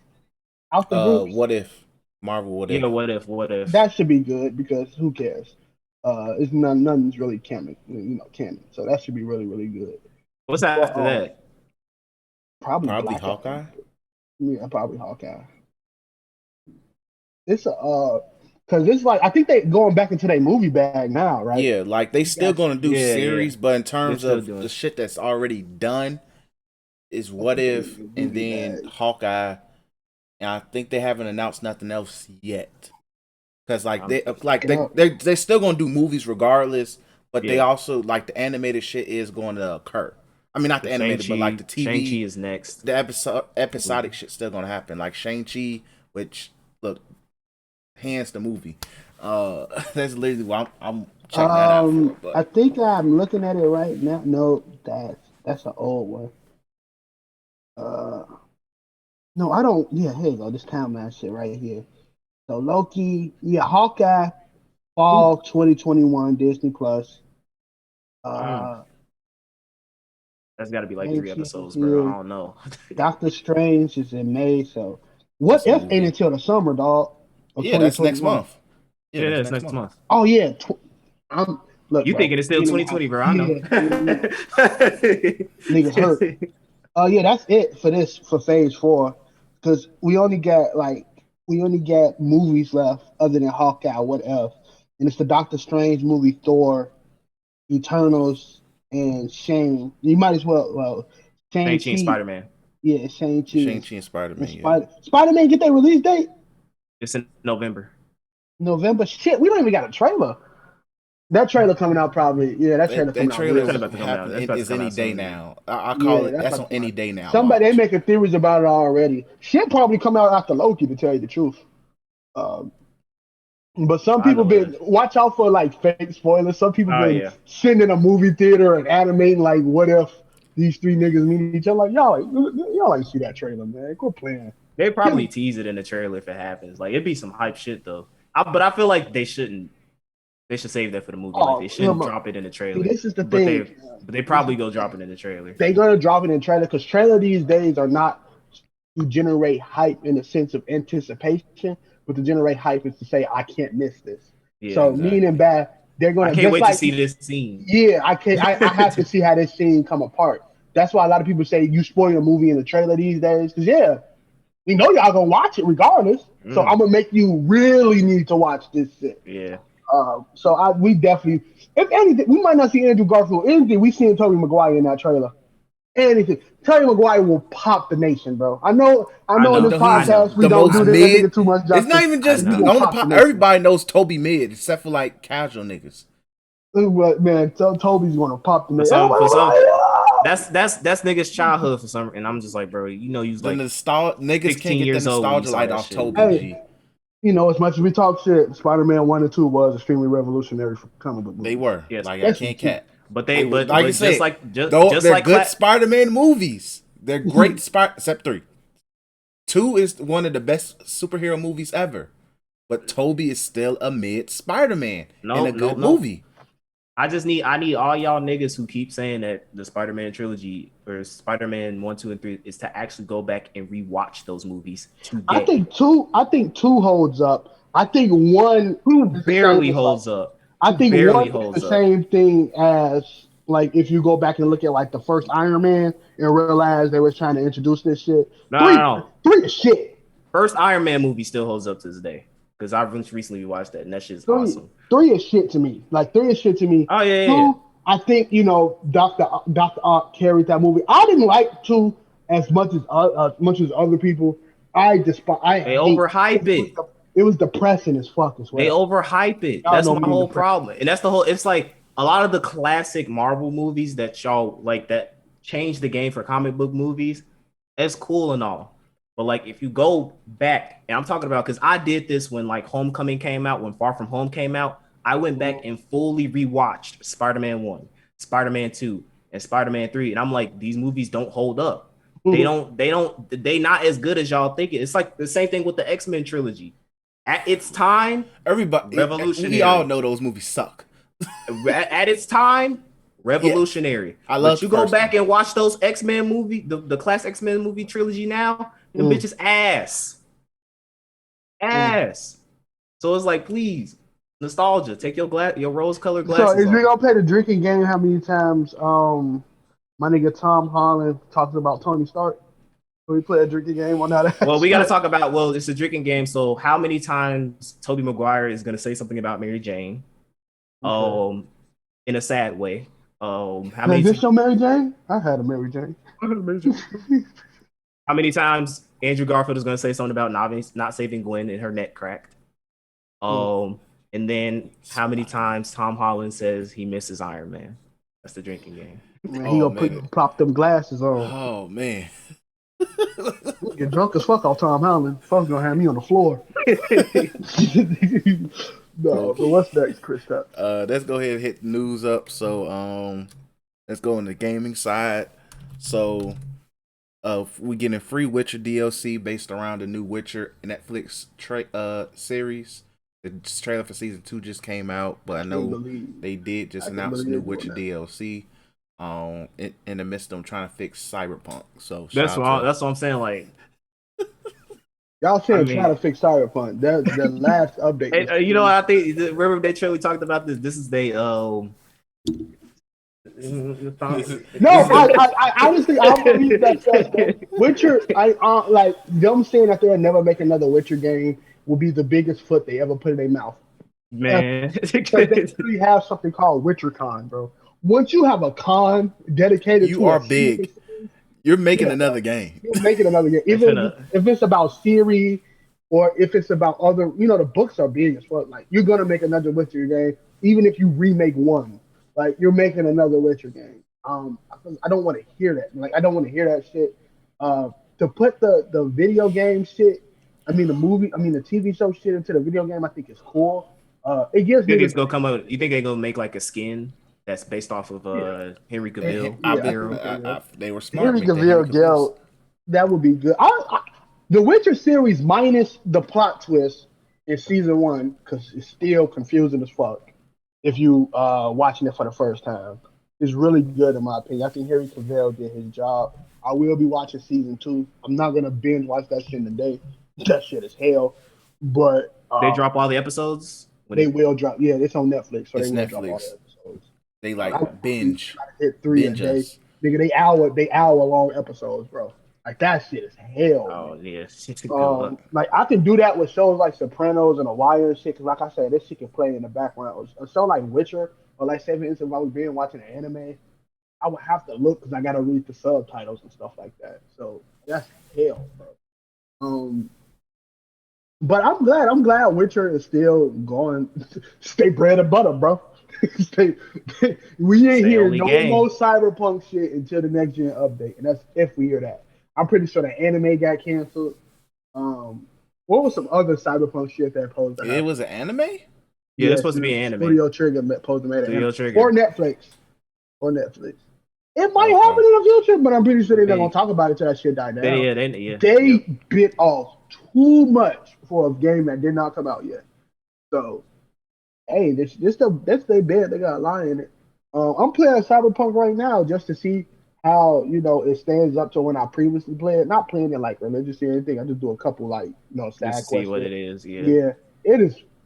I actually will go back to the crashing than what I'm playing now. To tell you the truth. It don't crash. It haven't crashed to me once. But in terms of the pace of the game and how it moves like on my PS5. It moves like it's trying to move slow for a PS4, and I dislike that. I really do. It's not my fault that game can't go on that system, bro. I shouldn't have to go through that, bro. Like no cap. Like if you was to play this game, the loading screens are the same as if like the loading screens on the PS4 when it first came out was faster than it is on the PS5. It's really, really bad. I should have took a video to show y'all niggas that. The map and like it takes forever for the game to initialize itself. I remember going from the map and going like back and forth to change the clothes when it was fast. It's not fast no more because they so worried about the game crashing. It's really fucking bad, bro. Good morning, Night City. That shit takes forever. Like you can hear dude's whole spiel now. Like when they doing a little TV show for the loading screen, you watch the whole TV show. But enough talking about that. I'm happy for The Witcher. Like I said, a good game, really fucking good TV show. Well, I should switch that. Good TV show, really fucking good game. Henry Cavill skin, I will play with it for 1 hour, then delete The Witcher again because that shit is a lot of fucking gigabytes. Um, yeah. Beat the shit out that game too, so I have no reason to play it. Do you think they go announce next gen upgrade for Witcher 3? Yeah, I thought that was gonna be the announcement. To tell you the truth, uh, I think it's bound to happen. It's that if they want, even if they don't want, if they want easy money, and mind you, uh, if you do it for the PS5, even if they make the upgrade free, it's still easy money because more people gonna buy it. Witcher has been on sale on that PlayStation Store for $20 for like fucking years. Give another reason for somebody to buy that game. Um, Wasn't the complete edition free on PlayStation Plus? No. oh Or am no, I tweaking? no, I think No. no, bro. It was a time when that complete edition was probably like 15 to $5. Yeah, it Was was it really the cheap at was one it the point. OG edition? I gotta check. Hold I on. don't know. It was a point where it was really like the complete I know the edition was game. really I know the cheap. game has hit sales in which, like, if you always want to play The Witcher, it's your time to buy it. But like I would say, definitely, if niggas is somewhat fans of the Witcher verse, watch season one. They have an addictive song, so prepare for that. Toss some coins for your Witcher shit. But in season two, it's really gonna. I think season two is really gonna be good. Plot holes aside, like season one, how confusing that shit was.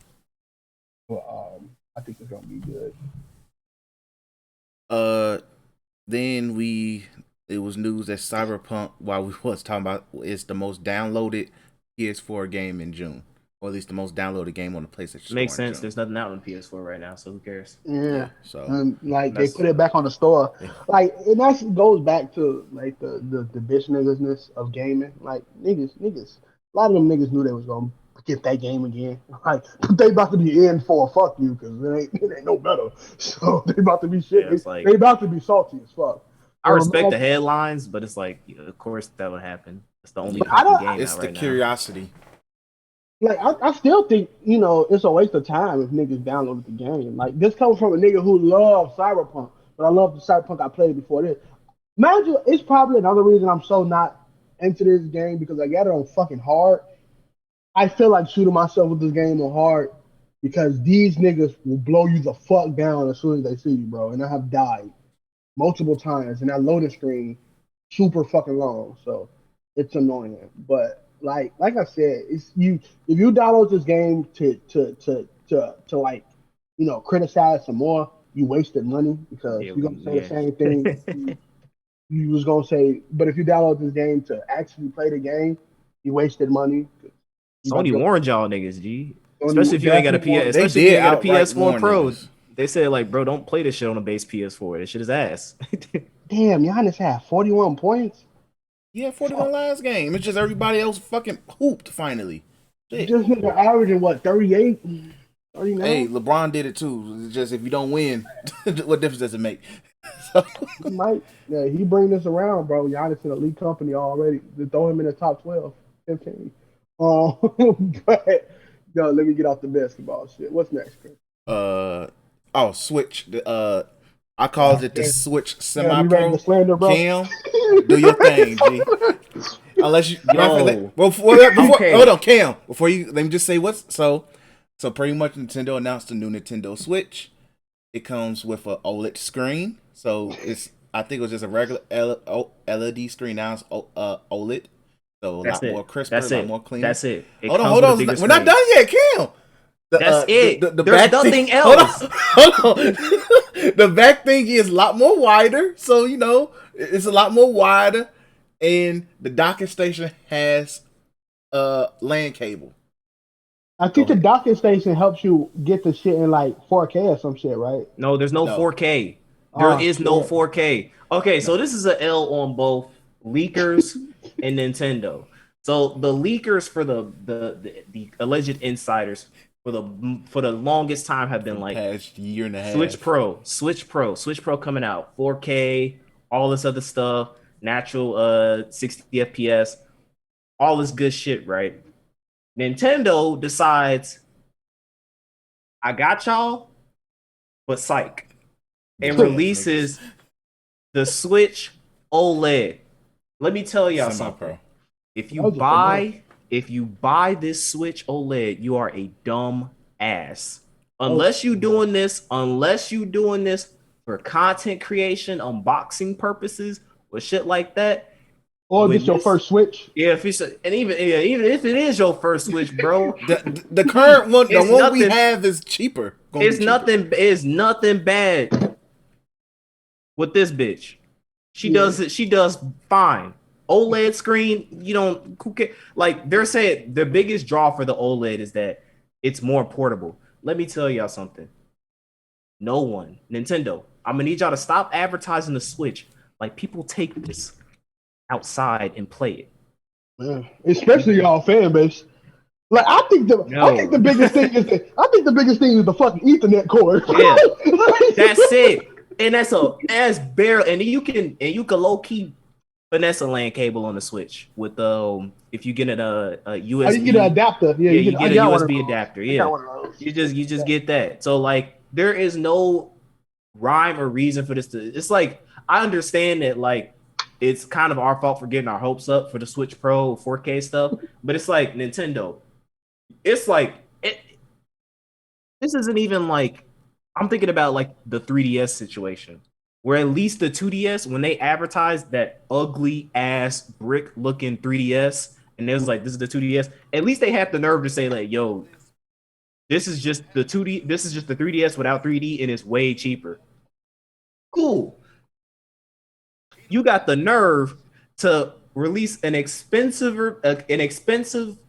more expensive copy of the Switch that has features no one gives a shit about. I don't care about OLED. They said that the max resolution is like 1280 by 720, I believe. And look, so Cam, when you talk about this shit, bro, 2K. imagine viewers, y'all know us.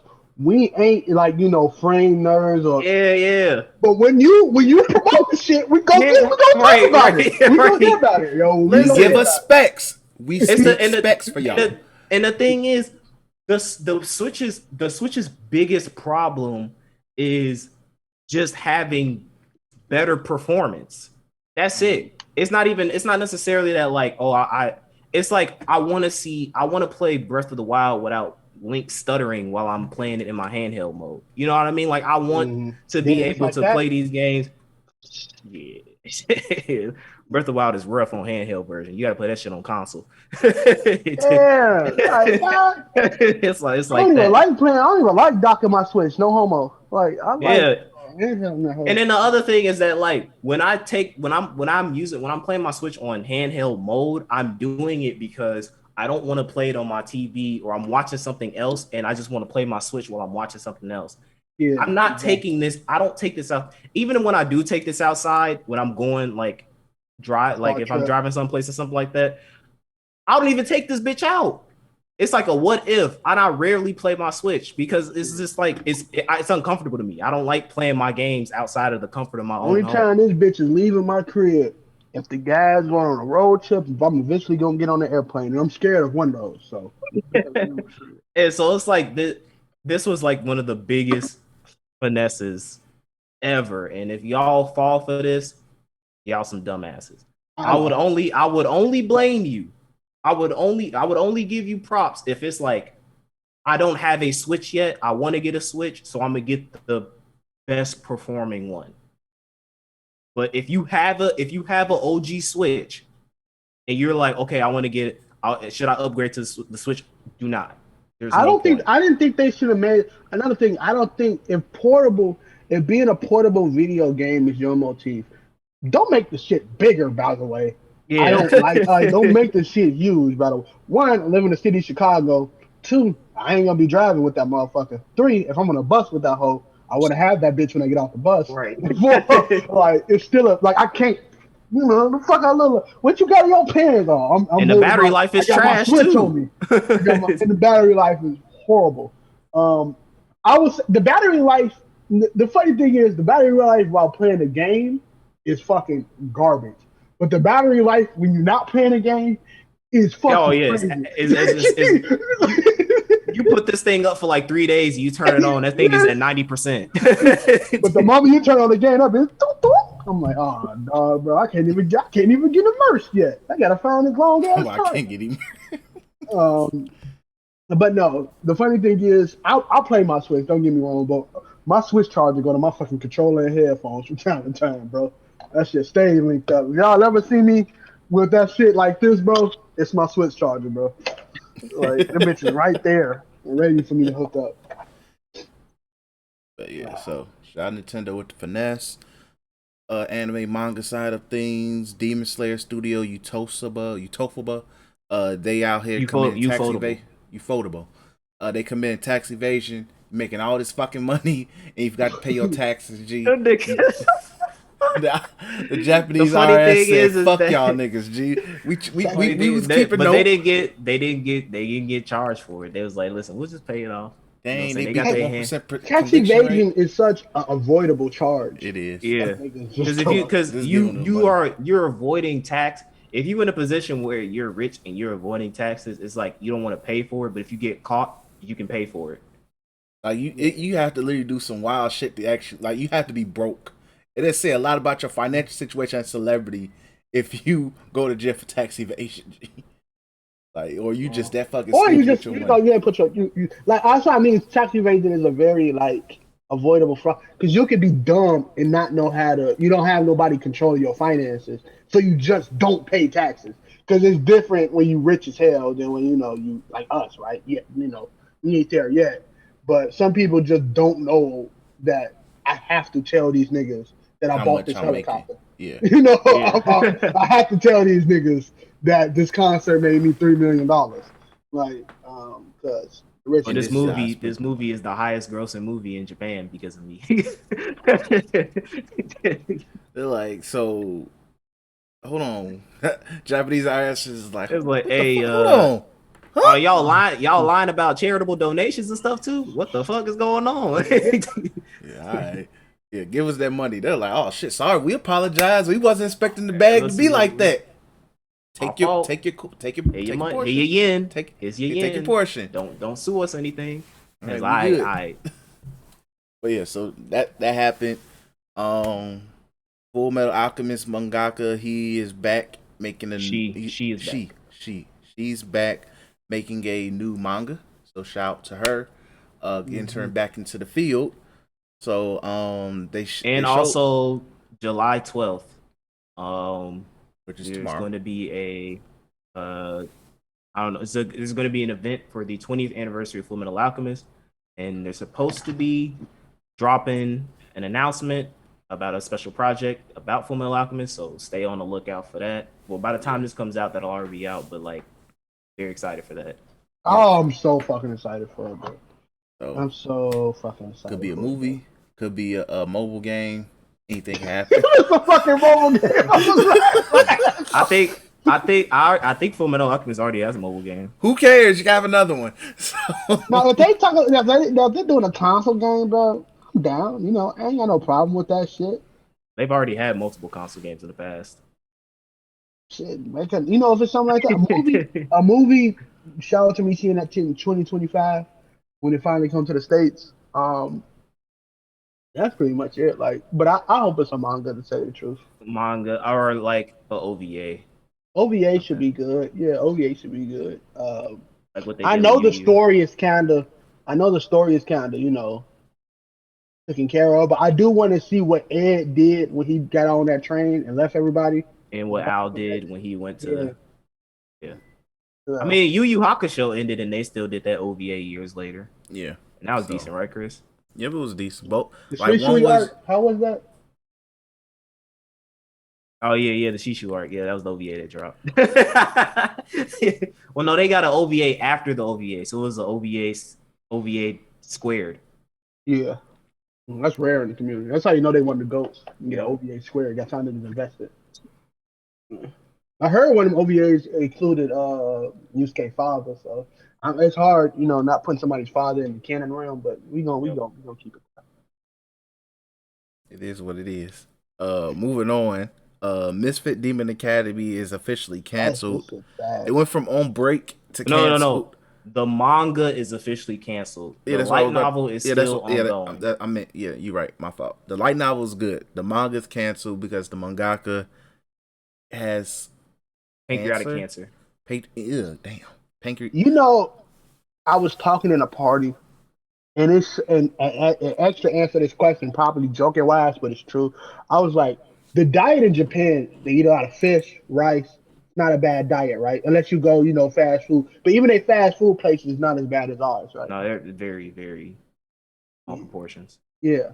So in order for you to get like a thing like cancer, that's really there's two things that definitely three, genetics, unhealthy life, and fucking stress that gets you Yes. cancer. So the fact that the leading cause of this shit is most likely the stress that they put themselves under. In It's fucking Japan's work culture is very, very stressful. Highly stressful. Very stressful. crazy. And the fact that he knew about this 2 years ago, because they said they knew that he had pancreatic cancer 2 years ago, and he in 2019, and he kept working on it. It's like, and then we hear all these news about all these mangakas, and it's like, my God, bro, like, I understand it's a bag, but gee, you can't make a bag if you're dead.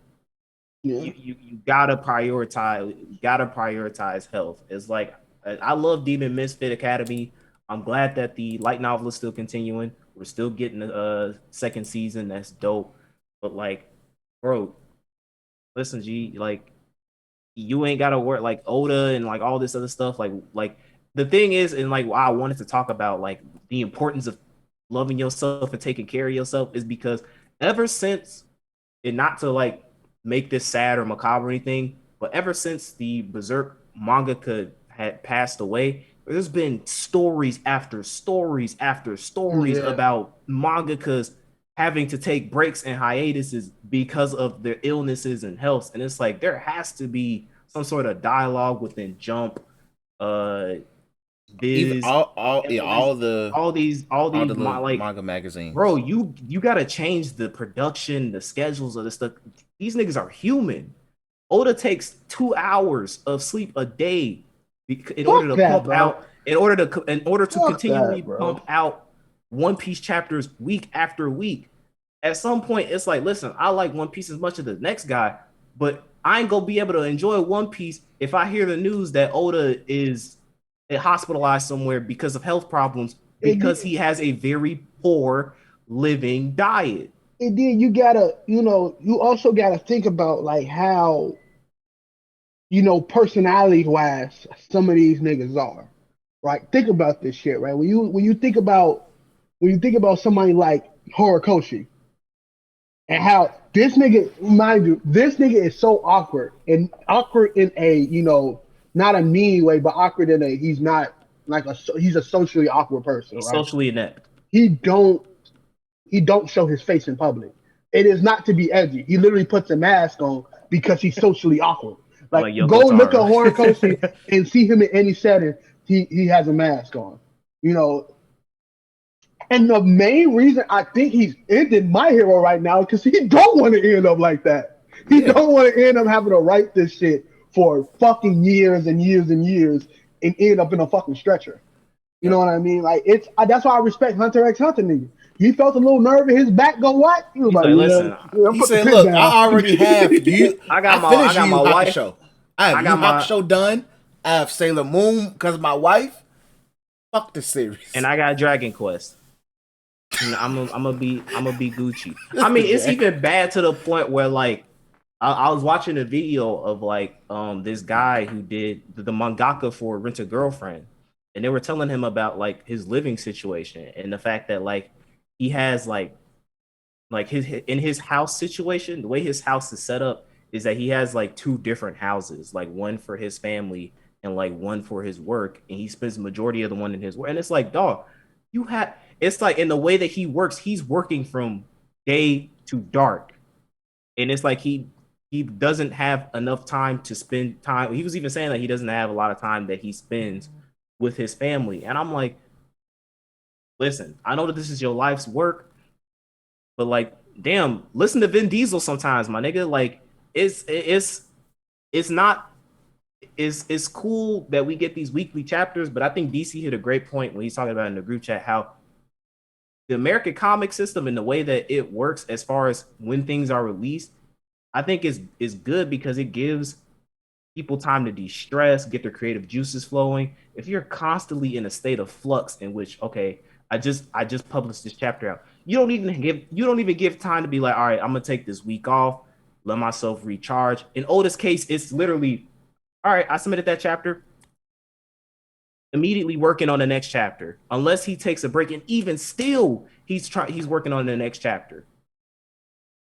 Like there has to be a change in the manga system, bro. Because like I feel like the Berserk mangaka's death really shed a light as far as the importance of health within this industry because you are working these niggas ragged. And I know they have like an editing team and stuff like that, but it's still always on that one nigga. And there has to be a change in that. Yep. Because even like that that manga, not the anime that came out a couple seasons ago, where it was focused on a guy who had like a world known manga. Even at the end, he got sick. At the end, he got sick, and his daughter was like, "Well, what the fuck?" So it's like, even if there's literally a manga anime where literally the writer gets sick, that's a sign that hey, maybe the culture needs to change. Not to exploit, but I'm saying anybody listening, and even us, if we can get ourselves out of our schedules to do this, you know, there's a very big bag in making a documentary of manga culture, though. There's a huge bag in that to show the life behind this shit and to actually show what these niggas go through to make these shows. Oh. I think there is a huge bag in that call. I'll even plug it. So when I talk about the Rent a Girlfriend mangaka, this guy, his name is Paulo from Tokyo. He does this series called Day in the Life, and it's about like Japanese work professions. And he did a day in the life of a mangaka, which featured the Rent a Girlfriend one.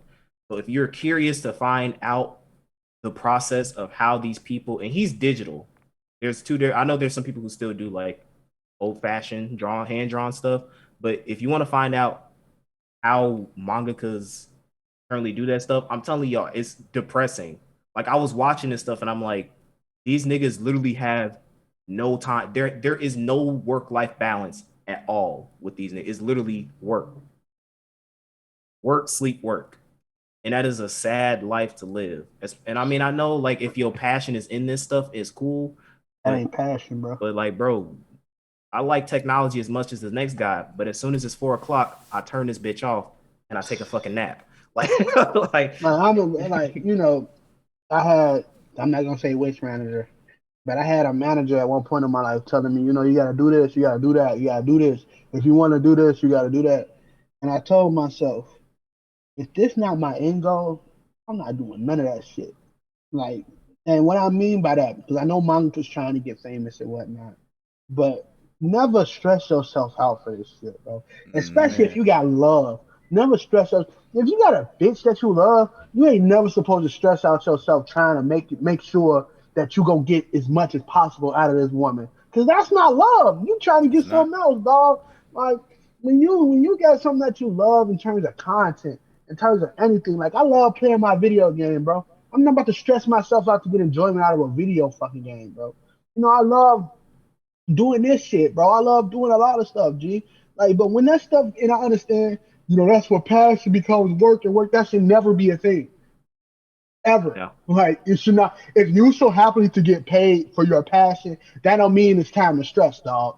That's cap. That's fucking cap. That means you finally, you finding purpose in your life, dog. Purpose in your life doesn't mean stress. I don't care what anybody else says. Stress is never good.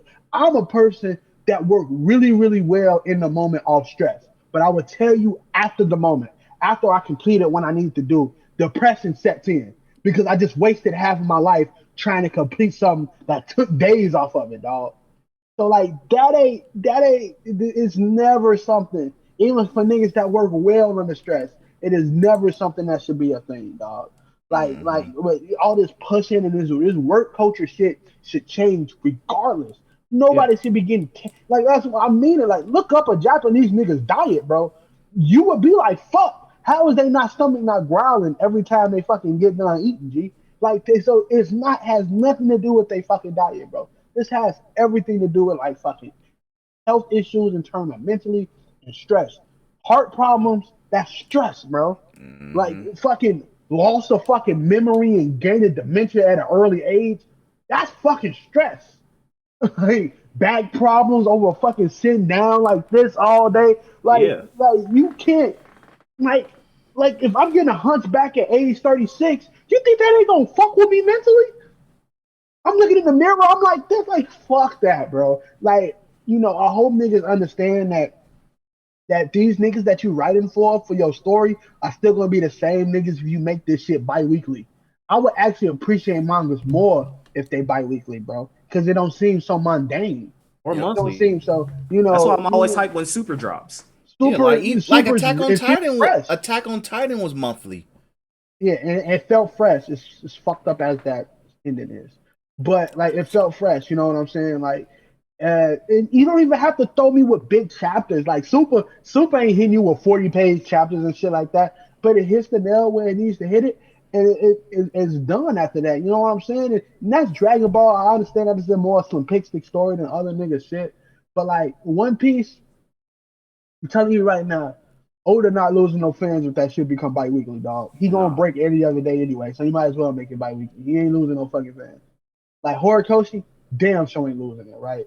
And niggas who love your series, they gonna love it regardless, man. It's just it's a weird ass culture, bro. That these niggas gotta break their back for some motherfuckers who barely pay for the shit. To tell you the truth, like Yeah. niggas barely pay for the shit, Joe. So, Yeah. like, It's like, I mean, like yeah. if you think about workplace culture in general, like how the 8 hour work shift was designed for like fucking what was it, like automobile shit back in Yeah. the day? Like that's what it was designed for. It wasn't designed for like what we currently do now.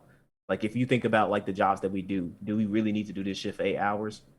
No. Hell no, man. So it's like you take on that, and then like you take into the fact that like if your passion becomes stressful, it's the reason why I stopped doing Black Otaku plays and all this stuff so relentlessly, because like if it comes to a certain point where I'm being stressed, or it's like, oh, I want to play, why I'm not playing this, no, I'm not doing the Black Otaku plays at this guy six, is because nigga, I just want to enjoy my own shit and just relax and stuff. Mm-hmm. I still want to do Black Otaku plays, and I want to do it really well, but I don't want it to become my life. Every time I Or log off of forced. work, I gotta do all this stuff, and no, I'm gonna log off work, take a nap, chill out.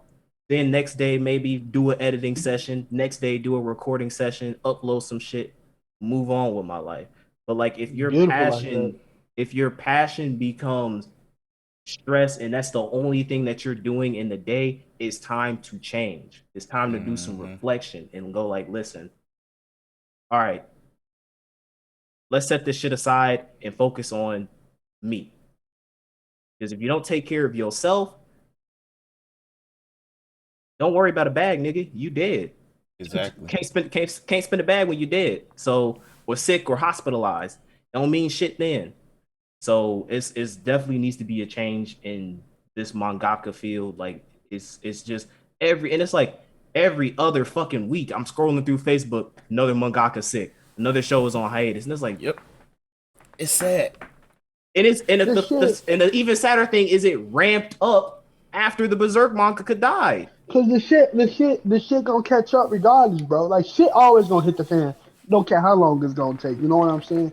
Shit always gonna like it is going to happen when it's a bad workplace. You know what I mean? Like ain't no like when you like when you remember Cam when we was talking about Cyberpunk being delayed and you was gonna like how much you want to bet we gonna hear months down the line that these niggas gonna be in a crunch Crunch, because yep. the shit always gonna hit the fan. That's the Mm-hmm. way it goes. Like no matter what, when you put yourself in an environment like that, you're always gonna have an end result in which somebody is not getting what they supposed to get out of it, dog. There is there is no reason for these niggas to work that hard over some fucking drawings, dude. And then the money ain't all that. Like for local niggas, the money ain't all that, dog. Most of these niggas fight to get on show and jump for jump to take most of the proceeds. Yep, Like so shareholders. this is not like something that is anybody listening. These niggas are not like extremely famous. They just like me and you if we put our shit on webtoons and get popping. We not like bumping and we Yeah. in margarita parties every You're day. not No, walking outside and niggas going like, oh shit, it's you. you got an article about you on a website that probably 40 niggas go on daily.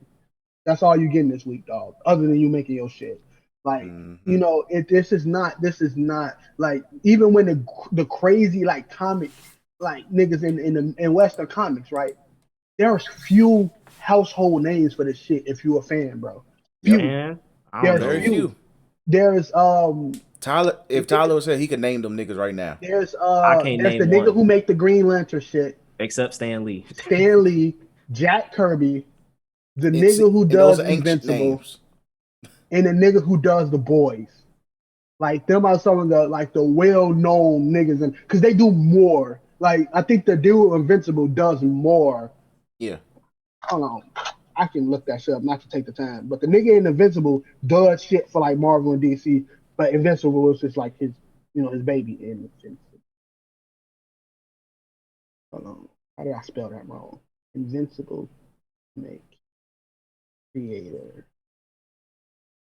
What's his name? Robert Kirkman, another nigga. I Oh, think I he know does him. the Yeah. He does Walking Dead. Walking Dead. Yeah, like that's a you know what I mean. Like these are niggas that's known, bro.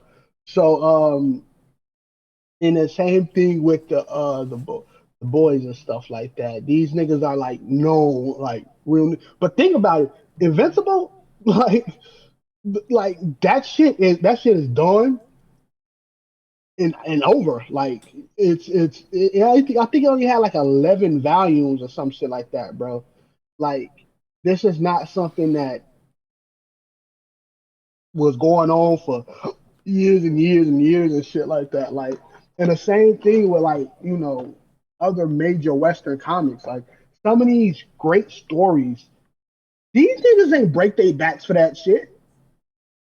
like these niggas. Maybe it hurt the comic book industry because it became a drought, but these niggas ain't break their back for that shit, bro. These niggas shouldn't either. To tell you the truth, like I said, half of the niggas who read manga do not buy the shit. They don't even get the hard copy. They don't. Most niggas do like me when they get a manga. Put that shit right Put that there. shit right there. Or they like spend the $2 a month for the Viz Media manga app, or literally search up One Piece chapter blah blah blah. You'll get a top result for Reddit, and yeah. that thread will be like, go to this website. Yep. That's your chapter. So it's the same thing with anime. Like, don't work too hard for this shit, man. It's a sad culture. Like, it's really fucking sad. Because these not niggas passing from a person who used to draw, from a person who wanted to become a creator in that aspect, to realize I will never do something that gruesome, like, and strenuous, right? To see people go through that shit hurts. Like, bro, the beauty in drawing, bro. Being able to know how to draw is a gift from God itself, right? But the beauty in somebody actually taking liking to your work, and you're able to actually inspire niggas from your work there's few things touching that shit. I get a taste of it by just drawing a portrait of somebody, bro. Taste of it, bro. There's few things that make you feel really, really good inside, bro. Few things. And I wish DC was on here to talk more about shit like that. Like there's few things that make you feel like somebody actually appreciates something that I think is actually bad. You know what I mean? So it's crazy, dog. And it's fucked up what's going on. It really is. Definitely is. And just prayers up to all Japanese mangakas, all creatives as a whole. Like just creatives as a whole. Like it can be stressful, especially if it's your full-time job. And in Japanese culture, they work culture is different. But the most important thing, and before we go to this clown, just to wrap up this segment, the best thing I can always encourage people, and shout out to this nigga J.R. Bang, because all his podcasts I listen to, he always stresses work-life balance. Man, you can't so develop important. a healthy work-life balance, especially when you're trying to be an entrepreneur, which is what we on. The shit that you do ain't gonna be fun. You don't develop that work-life balance. There's nothing wrong. Like literally, when I say, "Hey, we ain't recording this week," cool. It's probably because either, "Hey, I need some fun, get some pussy," or I just need a break. Sometimes we just need a break. If we don't record threes from the middle of the rank up in the middle of the week, I need a break.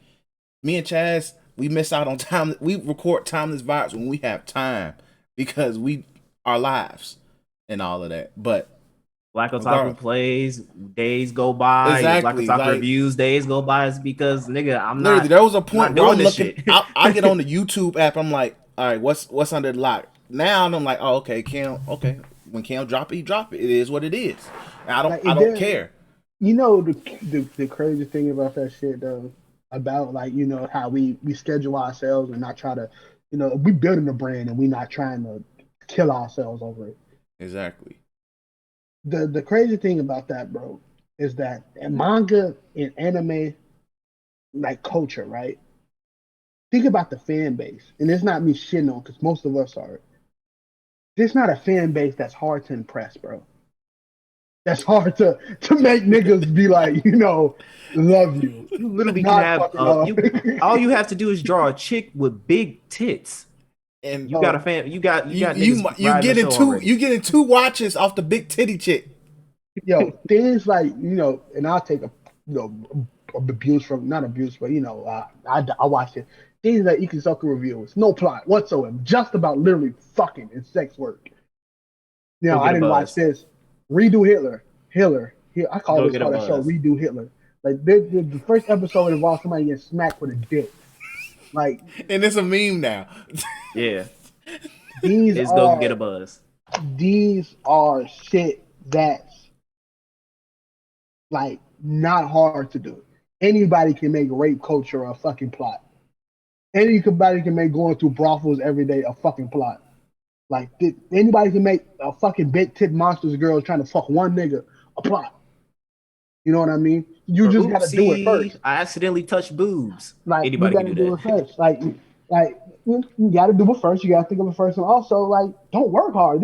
I'm pretty sure the nigga who made Easy Goku reviews was just trying to get his rocks off, and he knew the best way how. Nigga sipping tea in the beach right now, bro. You don't care. Collecting that check. Life, hey, Funimation took your show off. Okay. Okay. Nigga still go watch my show. Anyway. Hey, let me know when the Blu-ray launch. Let me know when the Blu-ray launch, because that's where my bag coming in. Bro, this fucking bro about to wake up with the direct deposit. He about to leave. He should be like, Oh, okay. Hey, it is what it is, but develop a work-life balance, man. That's the life lesson here. And love yourself, man. Yeah, and love yourself above all. Because you can't get a good work-life balance if you don't love yourself. Exactly. So it is what it. Why would she text me? All right, let's go ahead and do this. One more thing, because we didn't talk about this. Vinland Saga Season 2 got announced. So shout out to that. Very much looking forward to Farming Simulator. Can't wait. It's lit. I can't wait to Anglo-Saxon Stardew Valley edition. Like, I'm very much looking forward to it. I've been listening to the first and second opening of season 1 lately. Them bitches still slap to this day, bro. I'm telling you, bro.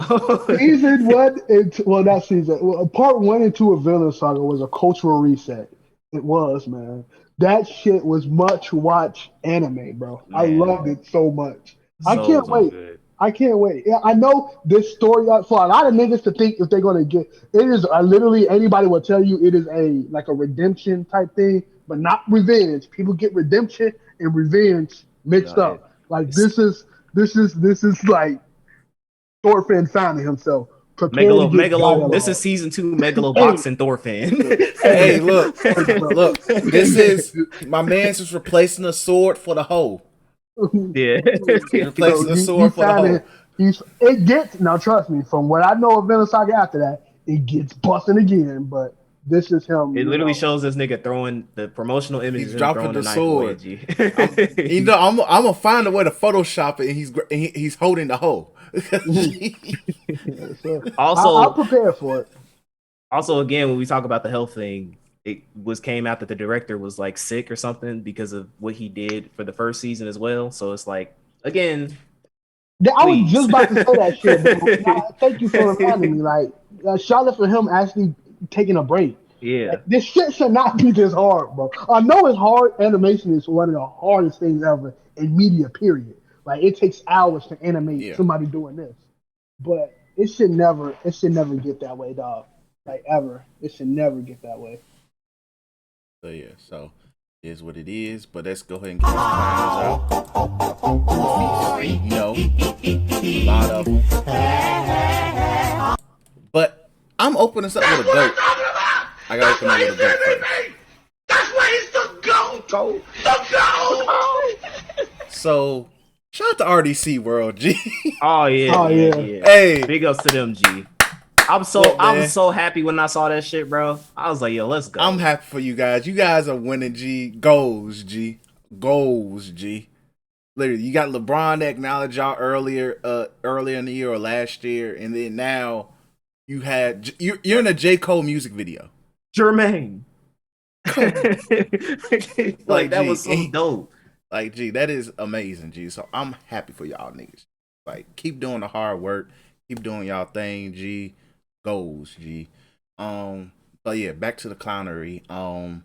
That's a lot to happen these past 2 weeks. But I think my primary clown is gonna go to me and Deja already talked about it on Threes from the Ring, but just to get the clown aspect, just the cooning for Rachel Nichols and all of that. Look, I understand. Oh damn. But like, look, is that the same chick that's on the 2K TV stuff? No, No. Rachel Nichols is like some short, thick white chick that niggas overrate a lot. So yeah. But who's like, the chick on 2K? That's another. Oh girl, she don't even work for 2K no more. Yeah, okay. Yeah, because I don't even pay attention to 2K TV, so fuck her. But hey, but yeah. Anyway, niggas cooning for Rachel Nichols. G, look, it's easy to clown Rachel Nichols, but G, y'all look. At the end of the day, Rachel Nichols ain't sucking your dick. She ain't sucking my dick. She's sucking Jimmy Butler or Ersan Ilyasovas. So don't worry about that. But the point is this: don't cap for this white woman, G. When a black woman is in peril. Like, I understand if you are under the ESPN bag, it's only so much you can really do, but at the same time, you don't have to cap and coon. It's levels to it, G. It's cool to point out the wrong, and it's also and say, hey, you are wrong, but hey, it is what it is, because we gotta work. But at the same time, because Jalen Rose does it. And his daughter literally roasted this bitch on her TikTok. And he is still popping up on the Get Up every fucking morning. And Jalen Jacoby still airs every fucking day. But anyway, but the niggas who are not under the ESPN umbrella, you niggas are my problems. G. I understand you guys want to come up in the basketball circles of NBA Twitter and all of that. So do I. But at the same time, I am not going to lose my morals or my self-respect or even make it seem like I don't care about a black woman prospering, G. If it means literally I lose my dignity, G. Love yourselves, G. Stop cooning out here, bro. It is what it is when it comes to you ESPN niggas, but you niggas that's not part of ESPN, stop cooning, G. Rachel Nichols is not gonna suck your dick, G. It's not gonna get you a job in ESPN. You're not gonna be on the jump. You're not gonna be on NBA Countdown. None of that, G. You're not gonna meet LeBron. Because that his spokesperson is probably really gonna get fired really soon, if he hasn't yet. But that shit ain't cool, G. Stop that cooning and tap dancing shit, G. That's all I gotta say. Yeah, double down on that, but that's not my clown. Cause fuck them niggas. My clown goes to the fan base of one of my favorite, medians, whatever you want to call it. Particularly in two routes.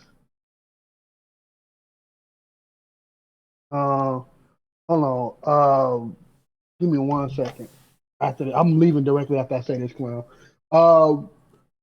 The Dragon Ball fan base is stupid. The Dokkan community is fucking Oh my god. hearted. A lot of conversations that made no sense. About release dates for cars. Do you believe Alika? The nigga don't even have to leak. If you know anything about Dokkan Battle, you know the Super Saiyan 4 Omega is gonna be like the next big thing. Way it is. They be doing GT shit all this other time. Fucking APT, fucking yeah, LRGG, like all yeah, y'all niggas is corny, dog. I'm yeah, sorry. top 10 lists that don't make no sense because it's a mobile game. Like all that. Like I watched The Truth. Mainly, it was this, right? I watched The Truth for me not going to a wiki or things of that Yeah. nature. He spend money so I don't have to, right? So I watch him for that shit. Mind you, somebody Goresh talked about how he enjoyed playing Ocarina of Time more and things of that nature. And people got mad at him for that shit because he didn't spend his life, saying how much he said, which everybody hates. No, I love playing the mobile game of Dokkan and Legends, Oh yeah, but that I video. don't lost the I don't. It He was a said, Twitter post before the video, but he was like, I don't I don't like like the the gotcha gotcha aspect. aspect of it. Like if I you think it's predatory and stuff like that, and it's yes, like, it's extremely predatory. If you like, it's one thing to like the thrill of getting the unit that you wanted. It's another thing of actually going through that, right? I think people get that mixed up when it comes to summoning or opening up gambling. your bank account and seeing the minus Yeah, signs on the yeah, stone packs. like this shit is not something, especially for niggas who like me and Cam once upon a time actually spent money to play this game. Like, don't do it as much anymore because we actually are growing up as people. But like, spent the money playing this game. Like, there is no greater joy than to stop paying for this game. There's no greater Ooh, hatred than to like simply look at you spend X amount of dollars for something that in actuality costs 2 cents. and it's absolutely worthless outside the game. I like this is not something like collectors read, like I love Dragon Ball. Getting these characters, especially like I go after Goku characters because I love like playing with no homo Goku and things like that. But the like some people are saying you guys promote these games and little kids play these games because of y'all to spend money. No, little kids spend money because their parents don't control them. They got shit to do with me making Yeah, content. When I'm supposed to age restricted, suck my dick. The truth, y'all get mad at this nigga for every time saying don't summon. Y'all get yeah. mad at the You get mad every time nigga. he say, "Don't." Well, so I can do what I want. It's like, Pick a side, bro. These niggas right. lame. Mad you them the same niggas who probably try to make Dokkan content themselves. Last but not And least, the fail. Dragon Ball Heroes community. One, do we all know how fucking Super Saiyan Rose became Super Saiyan 3 Rose? No. Do That I shit look actually dumb give a to me fuck? too. I'm sorry. That design looks stupid as hell to me. I'm It's a sorry. very retarded aspect. But do I give a fuck? No. Do you need to make a thread post about how this is ruined Dragon Ball culture and they should uplift other heroes? No, because I want to get y'all to realize this. When they said this is a promotional anime, it's not just for that card game. It's for fucking figurines. Yes. It's for fucking keychain. Like this is pure promotion. This is why you see multiple versions of Goku. Because what like Goku is a just like Luffy, just like Hello Kitty, just like fucking Doraemon. It's a bag.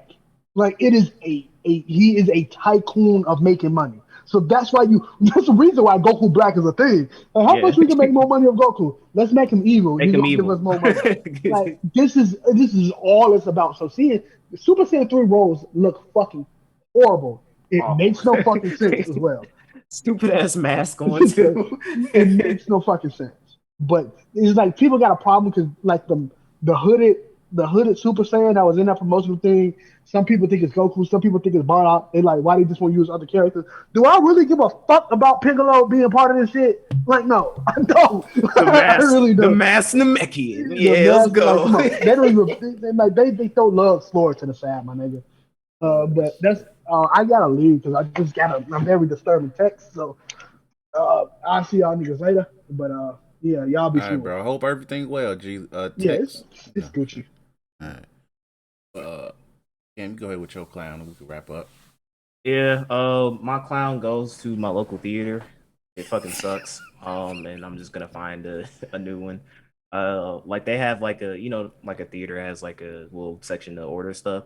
Yeah. I went there, so me and DC went to go see the Hitman, Hitman's Bodyguard, Hitman's Wife's Bodyguard. Yeah. Really good movie, by the way.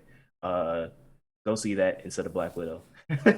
But We went there and I wanted to get some chicken tenders. Bear in mind, we went the week that we had that meeting, Chris. That's what we went Yeah, to I go see. remember. Yeah. And I was like, all right, let me get some chicken tenders. We don't have any chicken tenders.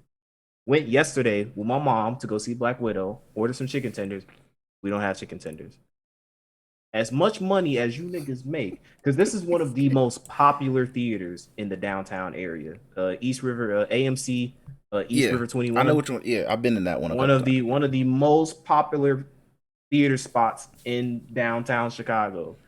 And y'all niggas ain't stocked up with how much bucket loads of money y'all with because y'all charging downtown fares. The chicken shortage. Man, I'm just like, bro, this shit. And then the seat, they don't have like the recliner seats or anything like other AMC theaters. It's a very old style fashion theater. It is dirty, it's nasty. So I gotta find a new theater spot. So fuck them niggas right there. And also I gotta make a creed to myself too, because I told myself I have to manifest it. So the trailer's talking about gotcha games. I am making a self vow. Chris as my witness, y'all as my witness right now.